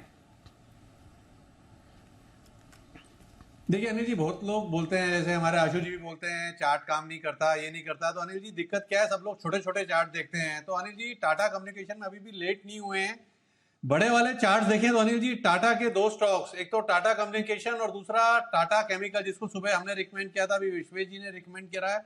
दोनों में अनिल जी बड़ी तेजी देखने को मिलेगी और बड़ी तेजी इसी अगस्त महीने में देखने को मिलेगी। तो अनिल जी आपका सपना तो बहुत बड़ा है निफ्टी में आने का अनिल जी, उस पर तो मतलब कि पूरा मतलब कि जो भी एक्सचेंज का गणित होता है। बट जो दूसरा सपना अनिल जी, जिन्होंने लिया हुआ उनके पैसे बनेंगे और जो अभी भी ले रहे हैं उनके पैसे बनेंगे। तो ये last time final call Anil ji मेरे और कुणाल जी की तरफ से, टाटा कम्युनिकेशन और टाटा केमिकल, इसको मिस नहीं करना चाहिए, मतलब कि लपक के बैठ जाना चाहिए। अगस्त महीने के अंदर ही अच्छे पैसे बनेंगे। ओवर टू कुणाल जी। अनिल जी पूरी तरह अनिल जी मैं और राकेश जी लगातार रिकमेंड करते आए हैं, आपने रिकमेंड किया और अनिल जी जबरदस्त तेजी बन रही है, चार्ट पर फ्रेश ब्रेकआउट है, तो बिल्कुल सहमत हूं अनिल जी, बंसल जी ने जो कहा, अभी भी देर नहीं हुई है, हाईएस्ट एवर वीकली क्लोज हुआ है, बिल्कुल बाय करके चले। ओके बिल्कुल बाय करें। विश्वेश जी भी कुछ कहना चाहते हैं, लेकिन उससे पहले विश्वेश जी टाटा कम्युनिकेशन पे उससे मेरे को कुछ और भी याद आया है। इससे पहले विश्वेश जी अपनी टिप्पणी दें, जैसा भी बंसल जी कह भी रहे थे ना जी, ये जो आशु सर और बाकी सब लोग जो छोटे छोटे चार्ट देखते हैं तो बड़ा चार्ट देखना चाहिए। तो कितनी इंच की स्क्रीन रहे तो बड़ा चार्ट देख सकते हैं बंसल जी? ये जस्ट क्या उसकी स्पेसिफिकेशन क्या होनी चाहिए हार्डवेयर की बड़ा चार्ट देख लेंगे, या फिर जो हमारे विश्वेश जी एक बार विश्वेश जी ने फोटो डाला था ना 8-10 स्क्रीन लगा के वो वाला, तो उसमें बड़े चार्ट देख सकते हैं। किस में मतलब दोनों में से कोई तो दो में से एक चीज, या तो विश्वेश जी की तरह 8-10 स्क्रीन लगा लें। विश्वेश जी आजकल भी है 8-10 स्क्रीन, या पहले उस समय खाली दिखाने के लिए उस समय लगाई थी फिर हटा दी? अनिल जी है, इनफैक्ट मेरी एक 2-3 ऑफिस है, सब जगह सेम सेटअप है, 7 स्क्रीन सेटअप मैं देखता हूँ। तो अभी भी एक लैपटॉप है, इस तरफ 4 स्क्रीन है, इस तरफ आईपैड है। और अनिल जी ज़्यादा स्क्रीन का तो पता नहीं, बट मैं आपका टाटा कम्युनिकेशन के बारे में कहना चाहूँगा। जी बताएं। अनिल जी 50,000 करोड़ का मार्केट कैप है, 50,000 करोड़ का मार्केट कैप है, 30 के आपके पीई पे मिल रहा है अनिल जी। और मैं अभी चेक कर रहा था कि जिस हिसाब से कंपनी का प्लान्स है और जो इसका ओवरऑल आउटलुक है बिजनेस का, मुझे लगता है स्टॉक में यहाँ से डेफिनेटली अपसाइड है। मैंने 2 दिन पहले रिकमेंड किया था अनिल जी, और वहाँ से 100 रुपये ऊपर है। इनफैक्ट हमारे पैनल पे शायद सबने रिकमेंड कर दिया था। और जहाँ तक निफ्टी 50 की बात है अनिल जी, तो क्राइटेरिया है इंडेक्स का कि stock should have traded average impact cost of 0.5% in the last 6 months for at least 90% of the observation time। मतलब कि अगर 100 मिलियन का बास्केट ट्रेड हो तो उसमें लास्ट 6 महीने में उसका इम्पैक्ट कॉस्ट आधे से ज़्यादा नहीं होना चाहिए। This is one of the major criteria that is seen. तो मुझे लगता है liquidity is one of the very important criteria for a stock to be selected in Nifty 50। और जब स्टॉक मोमेंटम में आता है तो मुझे लगता है लिक्विडिटी वापस आती है। और जिस हिसाब से MSCI ऐड कर रहा है, बड़े फंड आते हैं, हेज फंड आते हैं अपने पोर्टफोलियो को बैलेंस करने के लिए। तो मुझे लगता है अनिल जी 50,000 करोड़ मार्केट कैप के हिसाब से अगर निफ्टी 50 भी नहीं होता है तो मुझे लगता है यहाँ से आपने जैसे ITC का व्यू दिया वैसे डबलर का व्यू चांस बन सकता है अगर 12 से 15 महीने का टाइम दिया जाए। तो definitely Anil ji Tata communication is one of the very fantastic stock to hold in a portfolio. बात है पोर्टफोलियो में रखने के लिए बहुत बढ़िया। और जब आपके साथ में जब आप काम कर रहे हो 7-8 स्क्रीन हो ऐसी, तो पता है कैसे नज़र रखी जाती है? कैसे? एनी आइडिया एनीवन कि 7-8 स्क्रीन पर किस तरह से आप नज़र रख सकते हो? उसके लिए किस तरह की स्किल्स चाहिए? कैसी वो नहीं है, वो अपने जो एक वो शिवमणि, हाँ वो ड्रम्स सारे इतने सारे उनके साथ इधर से लेके इधर तक मतलब एक्सट्रीम लेफ्ट से एक्सट्रीम राइट तक नहीं होते, 8-10 ड्रम होते हैं। इधर उनको पता है कौन सा वाला कब बजाना है, इधर वाला कौन सा इधर वाला है, उस तरह की स्किल चाहिए। तो मैं कहने का मतलब है कि विश्वेश जी कोशिश करें तो बहुत अच्छे ड्रमर बन सकते हैं अगर 8 स्क्रीन एक साथ देख सके तो ये क्वालिटी आप में इनबिल्ट होगी बिल्कुल, जैसे कि जैन साहब में है। हाँ, जैन साहब में थोड़ी कम है, फंडामेंटल एक्सपर्ट है इसलिए एक ही वाला बजाते हो। ओके चलिए बढ़ते आगे, और अब वक्त है SBI कार्ड्स के नतीजों का विश्लेषण करने का। जो आने वाले हैं अनुमान बताएंगे हमें वरुण कैसे रहेंगे रिजल्ट्स इस बार? अच्छे बताना प्लीज। अनिल जी वो रोल ओवर का लफड़ा अभी तक बहुत लोग ले लेके थके हुए हैं, ये कब चलेगा? ये मतलब बड़ा सवाल यही है। जब लोग पैसे नहीं देंगे और रोल ओवर करेंगे तब ये चलेगा। अच्छा, उधार लेके पैसे ना भरो तब? और क्या। ओहो, तो आप समझ लीजिए कि जब हालत खराब होगी तब ये चलेगा। अच्छा, अभी तो हालत अच्छी है। हाँ अभी तो हालत अच्छी है, तो बेसिकली नतीजे इस बार ठीक ठाक रहेंगे, कुछ खास नहीं रहने वाले। हालांकि नो डाउट जो लगातार हम क्रेडिट कार्ड के स्पेंड्स देख रहे हैं, 1 लाख करोड़ के ऊपर लगातार हर महीने दर महीने आ रहे हैं, तो उसका इम्पैक्ट ओवरऑल रेवेन्यूज पे होगा क्योंकि वॉल्यूम्स अच्छे रहेंगे, उसमें कोई दिक्कत की बात नहीं है। जो रिसीवेबल्स है 30 से 35% आसपास बढ़ोतरी उसका अनुमान है, स्पेंड जो है उसमें 30% के आसपास की बढ़ोतरी का अनुमान है। तो इसके चलते कंपनी का जो NII है उसमें 12.5% बढ़ोतरी होगी, करीब 1215 करोड़ के आसपास ही आ सकता है। लेकिन ओवरऑल खर्चे जो लगातार बढ़ रहे हैं, कॉस्ट जो लगातार बढ़ रहे हैं, उसके चलते कंपनी का कहीं ना कहीं प्रॉफिट जो है उसमें थोड़ी बहुत गिरावट होगी, 6% के आसपास की 590 करोड़ पे ये आने वाला है। ग्रॉस NPS, नेट NPS स्थिर रहने वाले हैं। नेट इंटरेस्ट मार्जिन फ्लैट रह सकते हैं या फिर गिरावट होगी तो करीब 20 बेसिस पॉइंट के आसपास का ऑन एन एवरेज अनुमान लोग लगा के चल रहे हैं। उससे ज़्यादा होगी तो जाहिर सी बात है स्टॉक की पिटाई होगी, लेकिन उससे ज़्यादा होनी नहीं चाहिए। रोल ओवर्स पे नज़र होगी कि इस बार फाइनली रोल ओवर्स सुधरते हैं नहीं सुधरते हैं, फ्लैट रहने का अनुमान लगाया जा रहा है। फ्लैट रहने का अनुमान SBI कार्ड से, चलो ठीक है, ज़्यादा खराब ना हो वो भी क्या है, और ज़्यादा अच्छे होते दिख रहे हैं हमारे बाजार। ग्रीन में आगे निफ्टी, आगे ना, बेचने का वक्त नहीं है अब, बेचने का वक्त नहीं। बिल्कुल आप वहीं से देखिए। और 19 पूरे 100 पॉइंट की रिकवरी नीचे से निफ्टी में आई और बैंक निफ्टी में 45,500 के ऊपर आ 565 से रिकवर 100 पॉइंट ऊपर हो गया वहाँ से। बिल्कुल बढ़िया रिकवरी, बढ़िया रिकवरी, और होनी बनती भी है दीप, और नहीं बंद होगा 550 के नीचे। ये आपने बड़ा सपोर्ट है, इतना आसानी से तोड़ेगा नहीं, तेजी का मार्केट है, एक झटके में नहीं तोड़ता, तोड़ेगा तो रुला के धीरे धीरे तोड़ेगा, एकदम से नहीं। तो बढ़िया रिकवरी बाजार में। आपको आखिरी आधे घंटे में जाने के पहले 3 बजे के पहले आप पार करके 600 पार कर गए, और क्या चाहिए, 650 पार कर गए क्या। देखते हैं अब आगे कहाँ तक पहुँचते हैं। Got it sir. वागले साहब के पास चलते हैं, रिकवरी में उनके पास एक कॉल भी आ रहा है, वागले का बंडर।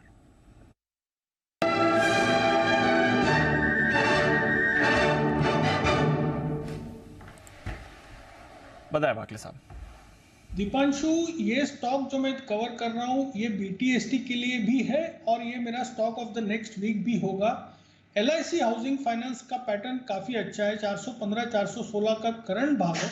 आपको अगर BTST के लिए लेना है 409 के स्टॉप लॉस से लीजिए, 5-6 रुपए की रिस्क बनेगी, 430 का टारगेट होगा जो मुझे लगता है मंडे को मिलना चाहिए। और अगर आप पूरे हफ्ते के लिए भी इसको रखेंगे 490 500 तक के स्टॉक जा सकता है, 70 80 90 रुपए की मुंह दे सकता है। उसके लिए आपको स्टॉप लॉस 405 के नीचे का रखना होगा। 500 तक के टारगेट आ रहे हैं। वागले साहब का बड़ा कॉन्फिडेंस दिख रहा है LIC हाउसिंग फाइनेंस में। फिलहाल ट्रेडिंग के लिहाज से तो आप 430 का टारगेट रखिए, बट पोजिशनल बेसिस पर देखिए 500 तक के टारगेट छोटी ही देर में वागले साहब को आते दिख रहे हैं। तो बड़ा कॉन्फिडेंस है LIC हाउसिंग फाइनेंस पर। आइए, जय ठक्कर भी हमारे साथ जुड़ चुके हैं, उनका भी करते हैं स्वागत। कैश का option.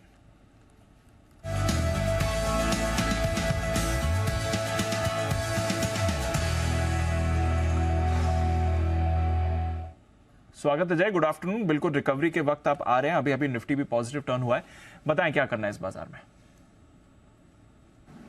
Very good afternoon to you Deep and very good afternoon to you Varin ji. बिल्कुल दीप, देखिए निफ्टी पर मेरा ऑलरेडी एक बाय रिकमेंडेशन था और इसलिए मैंने कल क्लोजिंग बेसिस के ऊपर ही स्टॉप लॉस कहा था, क्योंकि वो वॉलेटिलिटी हो सकती थी और मुझे था एक डाउट कि वो 550-600 की रेंज जो मैंने कही थी एक सपोर्ट रेंज है, वहाँ से ही घुमा है, तो वो टेस्ट करेगा, तो इसीलिए क्लोजिंग बेसिस पर स्टॉप लॉस रखने की सलाह दी थी। और no we are well in about the stop loss level, so वो होल्ड कर सकते हैं अभी भी, एंड अभी भी मेंटेन करें उसे as a closing basis stop loss के साथ। बट देन अब 1000 के स्ट्राइक का कॉल ऑप्शन खरीदे ICICI बैंक का, 18 रुपये 80 पैसे 18 रुपये 90 पैसे के आसपास ये ट्रेड कर रहा है, इसको खरीद कर चलना है। देखिए ICICI बैंक अगर आप देखें तो इसका काफ़ी एक अच्छा योगदान आज रहा है बैंकिंग में रिकवरी में, और बैंक निफ्टी नेगेटिव है फिर भी वो अच्छा खासा पॉजिटिव ट्रेड कर रहा है। वहाँ पे क्लियरली एक लॉन्ग साइकिल हमें देखने मिली थी, और इनफैक्ट देखने मिली थी लास्ट सीरीज़ में, और अभी भी कंटिन्यू है।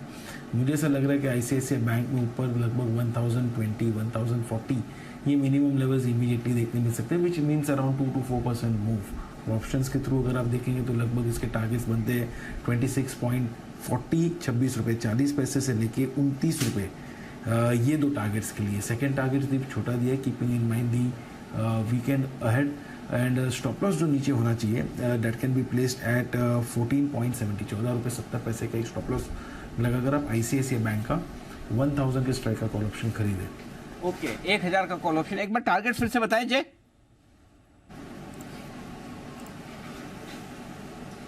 Definitely 26.40 and 29 Anil ji. 26, 40 और 29 ये हैं वो टारगेट जिनके लिए करनी है खरीदारी। आपको ICICI बैंक के at the money call option 1000 रुपये के आसपास खरीदने की राय आपके लिए। पिक ऑफ द वीक आने की तैयारी में कुणाल जी राकेश जी की तरफ से भी है। उससे पहले क्या, वही सबसे पहले बिल्कुल पिक ऑफ द डे का कुणाल जी और राकेश जी के लिए।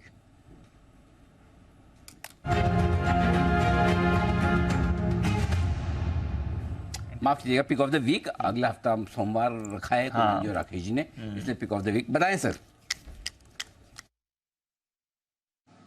अनिल जी, पहले तो एक क्लैरिफिकेशन है, मैंने ये नहीं बोला कि आशु जी छोटे चार्ट देखते हैं। आशु जी की अनिल जी दिक्कत है, जो एनालिस्ट छोटे चार्ट रिकॉर्डिंग है हमारे पास, निकलती है एक मिनट बंसल जी, रिकॉर्डिंग है हमारे पास। अनिल जी मैंने नहीं बोला अभी, एक तो पहले बोला उसके बाद मना भी कर रहे हो, डबल रिकॉर्डिंग है।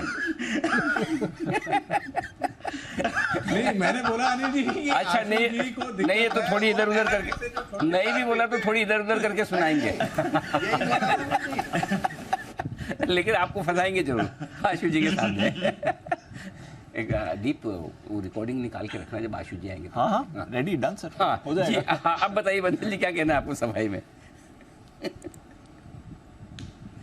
अनिल जी सफाई में कुछ नहीं कहना। अब ये भी बड़े चार्ट पर अनिल जी एक बड़ा रिवर्सल है और स्टेट बैंक के बाद ये दूसरा PSU बैंक बनेगा जो 2014-2015 के अपने हाई स्कोर निकालने की तैयारी कर रहा है। इसमें अच्छा बेस बन चुका है। नीचे की तरफ में 190-195 के अराउंड स्टॉक है बैंक ऑफ बड़ौदा, इसको भी मिस नहीं करना चाहिए।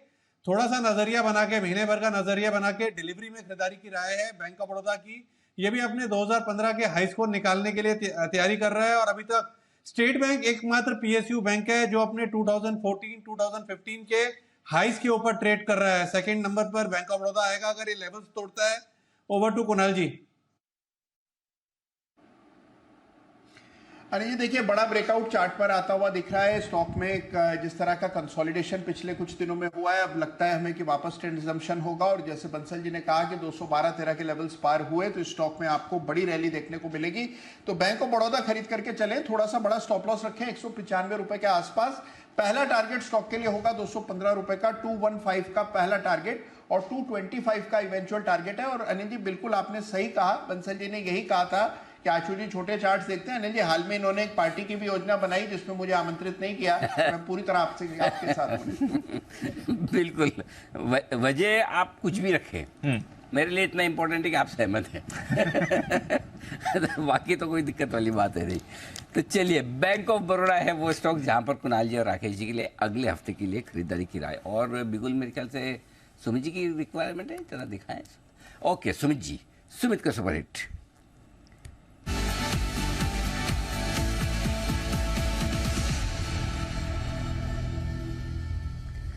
जी सुमित जी बताएं सर। अनिल जी बाय का स्टॉक अभी रडार पे है। स्टॉक को पहले भी मैंने रिकमेंडेशन में लिया हुआ है बाय साइड में। स्टॉक अभी ट्रेड कर रहा है 222 रुपए 30 पैसे। 222.30 का अभी भाव है। स्टॉक में ब्रेकआउट है। स्टॉक का नाम है ABFRL, Aditya Birla fashion retail limited. ABFRL के अंदर पॉजिटिव मूव बन रहा है। पिछले हफ्ते 10 दिनों के हायर लेवल पे आ चुका है।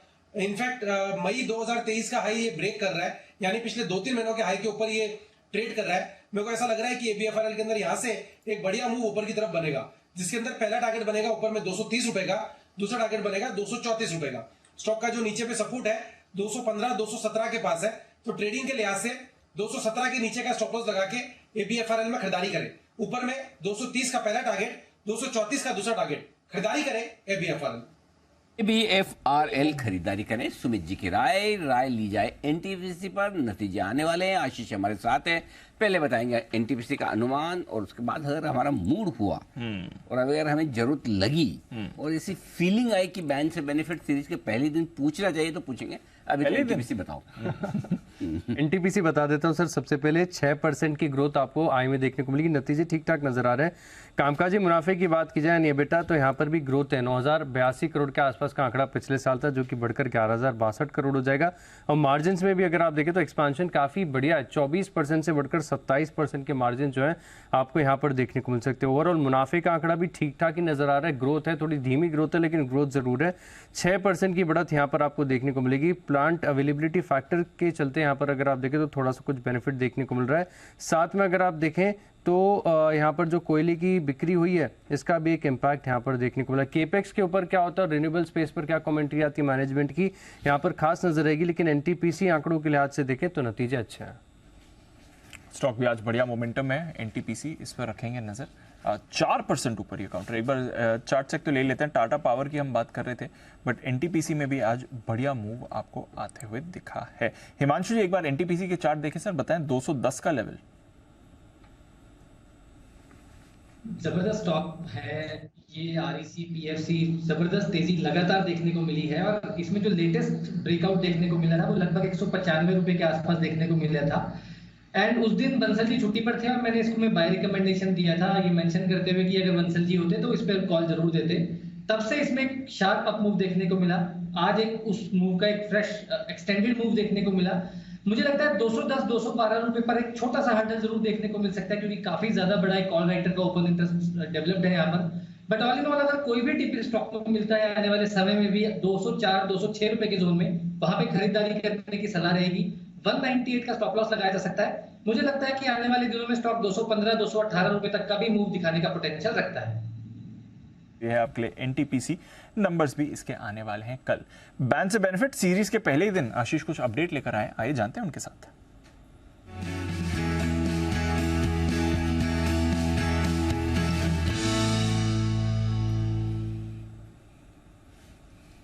क्या है आशीष, पहले ही दिन?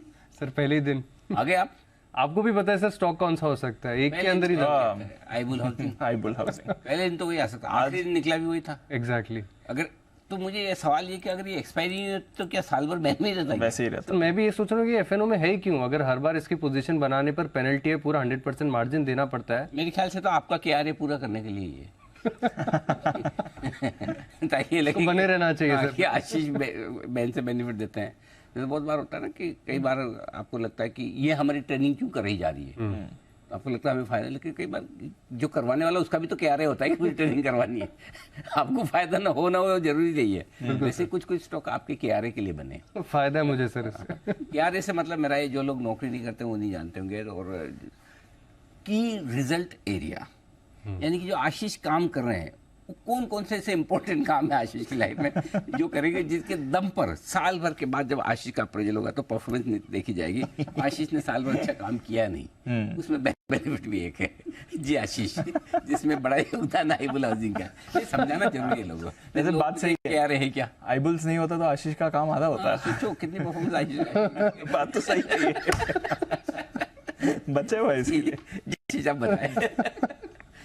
सर मैं थोड़े से और काम भी करता हूँ लेकिन देखो खुद कह रहे थोड़े से और करता हूँ, ज्यादा से यही मेन तो यही है जी। सर स्टॉक तो इंडियाबुल हाउसिंग फाइनेंस से बता दिया आपने, 103% है मार्केट वाइड पोजीशनमेंट, 95% के ऊपर है। बैन लिस्ट का पहला ही दिन है तो कोई एंट्री नहीं, एग्जिट का सवाल ही नहीं है।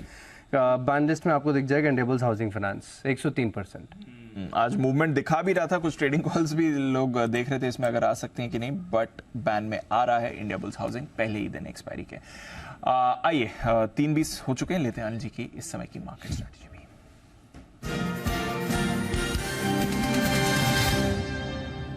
सर अमेरिकी फ्यूचर्स तो और मजबूत हो गए हैं। कल 13 दिन की तेजी पर ब्रेक जरूर लगा था, बट उसके बाद देखिए वापस एक्शन में आ रहा है। डाउ फ्यूचर्स 100 पॉइंट ऊपर, 125 पॉइंट्स ऊपर आपको नैस्डैक फ्यूचर्स दिख रहे हैं। S&P फ्यूचर्स अब आपको और ऊपर आते हुए दिख रहे हैं। यूरोप के बाजार ठीक है, कच्चा तेल दायरे में, सिर्फ ₹1 हमारा काफी खराब हुआ है सर। अदरवाइज बाकी क्यूज तो ठीक है। निफ्टी भी रिकवर होकर फ्लैट ही इस समय, क्या करके जाना है?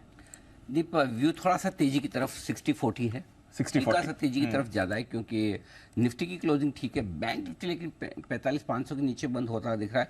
हालांकि 45,400 के नीचे बंद नहीं होता, जो BTST के लिए हमारे स्टॉप लॉस थे कि भाई जो ओवरनाइट पोजीशन रखने के लिए आपके स्टॉप लॉस 19,550 और 45,400 वो तो ट्रिगर नहीं हो रहे हैं, तो कम से कम आप अपनी लॉन्ग पोजीशन होल्ड कर सकते हैं। नास्डैक फ्यूचर्स 125 पॉइंट ऊपर है, डाउ फ्यूचर्स लगभग 50 ही ऊपर है, तो ऐसा कोई बहुत पैनिक जैसा माहौल तो नहीं है। मंडे के लिए आप लॉन्ग पोजीशंस होल्ड कर सकते हैं। फ्रेश पोजीशन मंडे बनाई जाएगी। शॉर्ट बनाने के लिए लेवल्स नीचे है, लॉन्ग बनाने के लिए माहौल थोड़ा सा कम है, फिर भी चाहें तो आप लॉन्ग पोजीशन बनाकर अपने आप को हेज करके चल सकते हैं। ये आपके लिए मंडे के लिए स्ट्रेटजी। माहौल कमजोरी का है, डाउन बट नॉट आउट, ऐसे सब छोड़ के मैदान भाग जाए वैसा नहीं।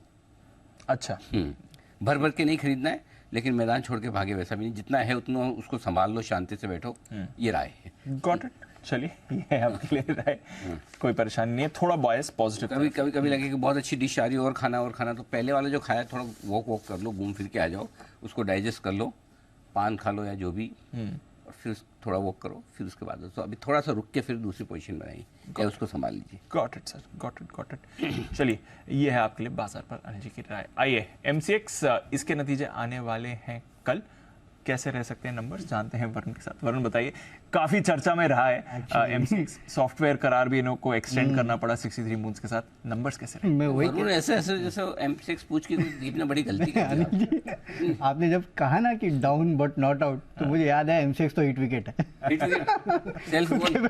सेल्फ गोल, ऐसी इनकी हालत है। तो अब ये देखना है कि रिजल्ट्स कितने घटिया आते हैं, क्योंकि घटिया आएंगे तो सबको पता है। रेवेन्यूज अगर आप देखेंगे तो 32% बढ़ेंगे, 144 करोड़ के आसपास आने वाले हैं।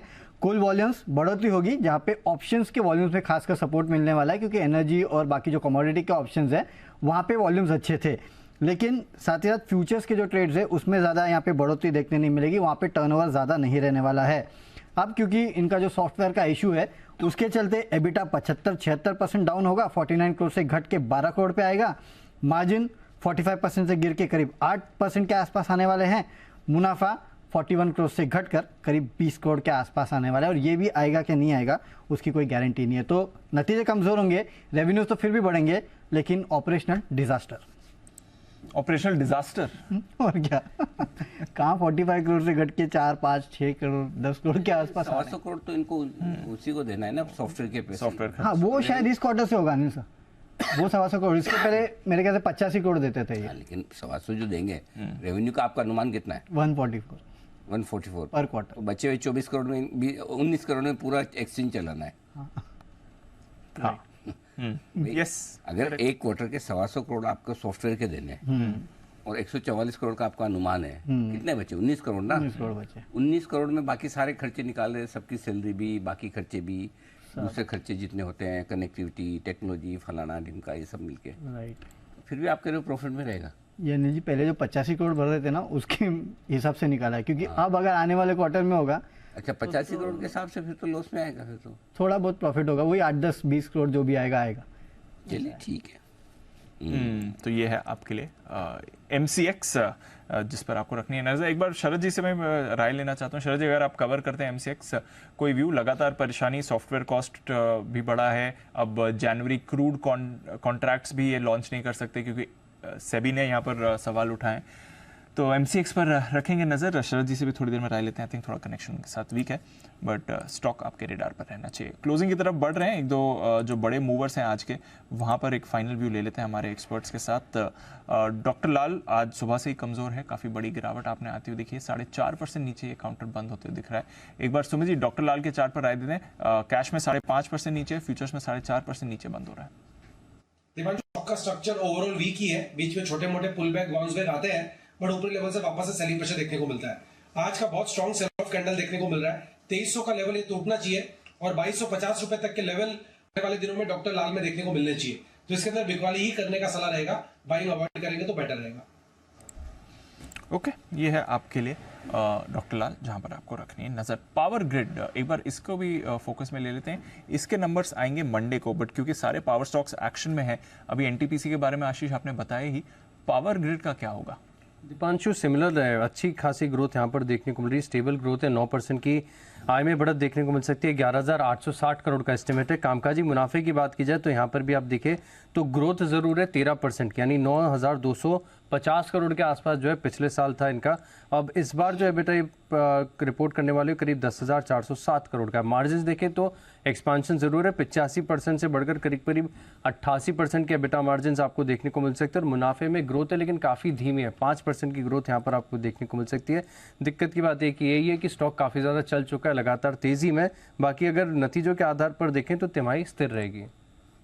ओके, तो ये है आपके लिए पावर ग्रिड जो आपको एक्शन में आते हुए दिखेगा। राइट्स, इसके नंबर्स आ रहे हैं, रेलवे स्टॉक थोड़ा एक्शन में रहे थे बट नंबर्स अच्छे नहीं हैं राइट्स के। 605 करोड़ से गिरकर आपकी आय 544 करोड़ पर आती हुई दिखी है।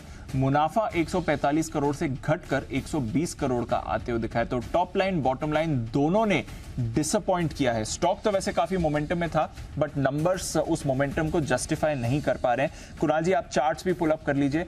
डिसअपॉइंटिंग नंबर्स आए हैं, 145 करोड़ का मुनाफा 120 करोड़ हो गया, 605 करोड़ की आय 544 करोड़ आपको होती हुई दिख रही है।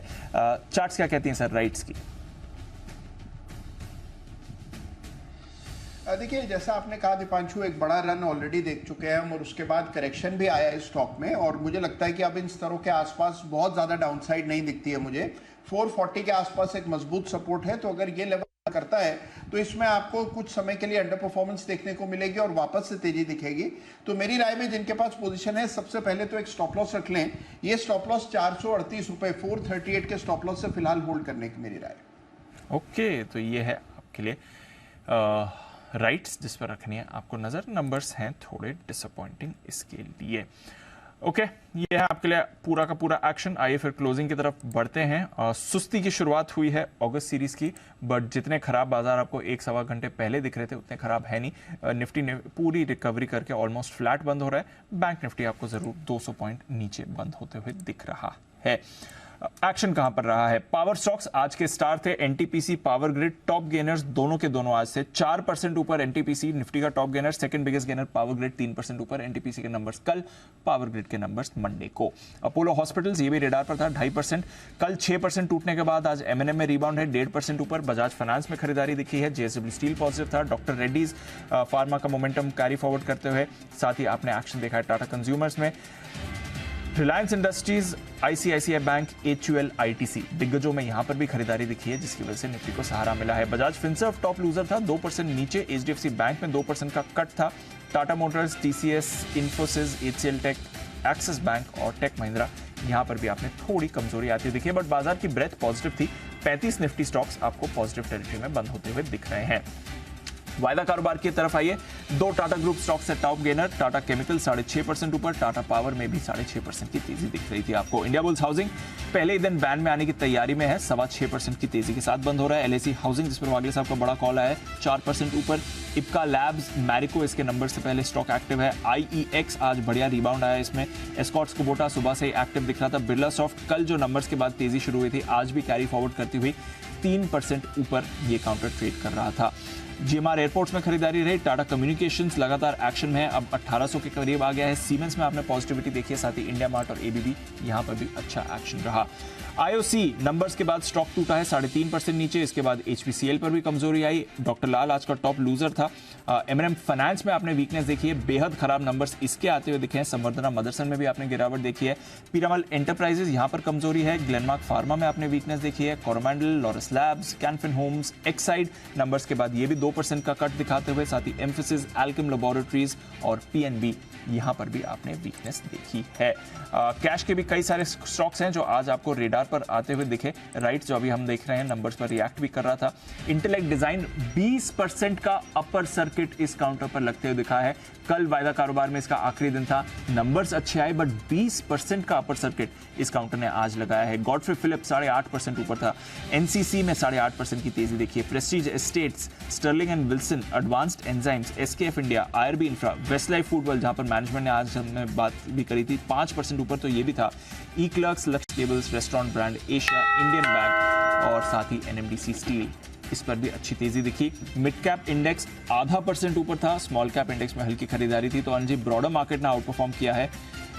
बैंक निफ्टी 225 पॉइंट नीचे और निफ्टी करीब 25 पॉइंट नीचे बंद होते हुए दिख रहे हैं। तो ये है आपके लिए पूरा का पूरा एक्शन आज बाजार का। हल्के नुकसान के साथ निफ्टी पर हम बंद होते हुए दिखे हैं। थोड़े से उससे हल्के नुकसान के साथ हम सेंसेक्स पे भी बंद होते हुए दिखे। ज़्यादा नुकसान के साथ हम बंद होते हुए दिखे हैं निफ्टी में 230 अंक, लेकिन 45,400 जो हमारा स्टॉप लॉस का लेवल था दीप, वो तो बचा गया निफ्टी। तो यही खास बात है, स्टॉप लॉस फिगर नहीं होने देता ये मार्केट। सर नेक्स्ट डे के लिए बोलता है रुको रुको रुको, आराम से, हड़बड़ी देखेंगे, स्टॉप लॉस क्यों ट्रिगर करते हो। ओके चलिए, ये है बाजार और आज है शुक्रवार और बाजार बंद होने के बाद के एक्शन को जरा आपके सामने रख दिया जाए। महंगाई के मोर्चे पर जहाँ भारी हाहाकार मचा हुआ है, वही खाने का तेल डट कर महंगाई का मुकाबला कर रहा है। साल भर में खाने के तेल के दाम 20 से 30% कम हो गए हैं। सप्लाई को लेकर कोई दिक्कत नहीं है। इस महीने का रिकॉर्ड इंपोर्ट होने की संभावना खाने के तेल के, क्या दाम और घटेंगे, इसी पर हमारा खास शो वीकली शो जो आता है महंगाई माफ़ कीजिएगा कमोडिटीज़ पर, शाम 4:30 बजे। महंगाई का मुकाबला तेजी पर ताला, ये शाम का 4:30 बजे का शो है। आइए उसके बाद आपकी खबर, आपका फ़ायदा। आज वर्ल्ड हेपेटाइटिस डे है और शाम 6 बजे हम इसी पर करेंगे बातचीत की। इससे जुड़े क्या है खतरे, लीवर से जुड़ी इस बीमारी की वजह को भी समझने की कोशिश करेंगे और कौन सा वायरस इसके लिए है खतरनाक, इस पर होगी हमारी विशेष चर्चा। हेपेटाइटिस जानकारी है तो जीते रहो।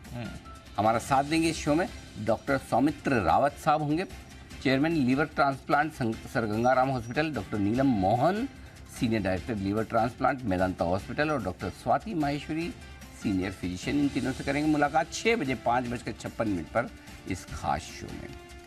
उसके बाद है पीएम मोदी ने देश को दुनिया की तीसरी सबसे बड़ी अर्थव्यवस्था बनाने की बात कही थी और इस घोषणा के बाद से देश के सबसे बड़े बैंक एसबीआई ने भारत की अर्थव्यवस्था को लेकर एक रिपोर्ट पेश की और ये रिपोर्ट कहती है कि 2027 तक भारत दुनिया की तीसरी सबसे बड़ी अर्थव्यवस्था बन सकता है। इंडिया 360 डिग्री की आज की कवर स्टोरी यही होगी।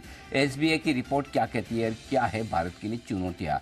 टॉप 3 रास्ता कितना फ्री, वाह, या फिर सिग्नल और साथ ही साथ स्पीड ब्रेकर्स और बम्स होंगे, ये देखना होगा। करेक्ट, बढ़िया, वो देखने का ये है हमारी विशेष पेशकश। और इस तरह की टॉप स्टोरी रात को प्राइम टाइम बुलेटिन में आपको किसी चैनल पर नहीं मिलेगी। करेक्ट सर, नहीं तो वही आपके कौन सा आज की चल रहा है, मृत्युंजय जानते हैं हमारे अच्छे से, बंसी जी, कुणाल जी भी जानते हैं, जरा सबको दिखाओ एक बार, इनको पता होगा कौन कौन सा है। जी कुणाल जी, आजकल ज्यादा क्या चल रहा है, सीमा हैदर या फिर अंजू?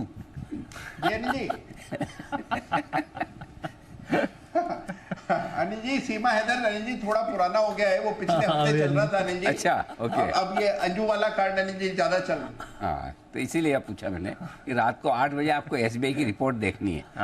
नहीं, ये इंडिया पाकिस्तान चलता रहेगा।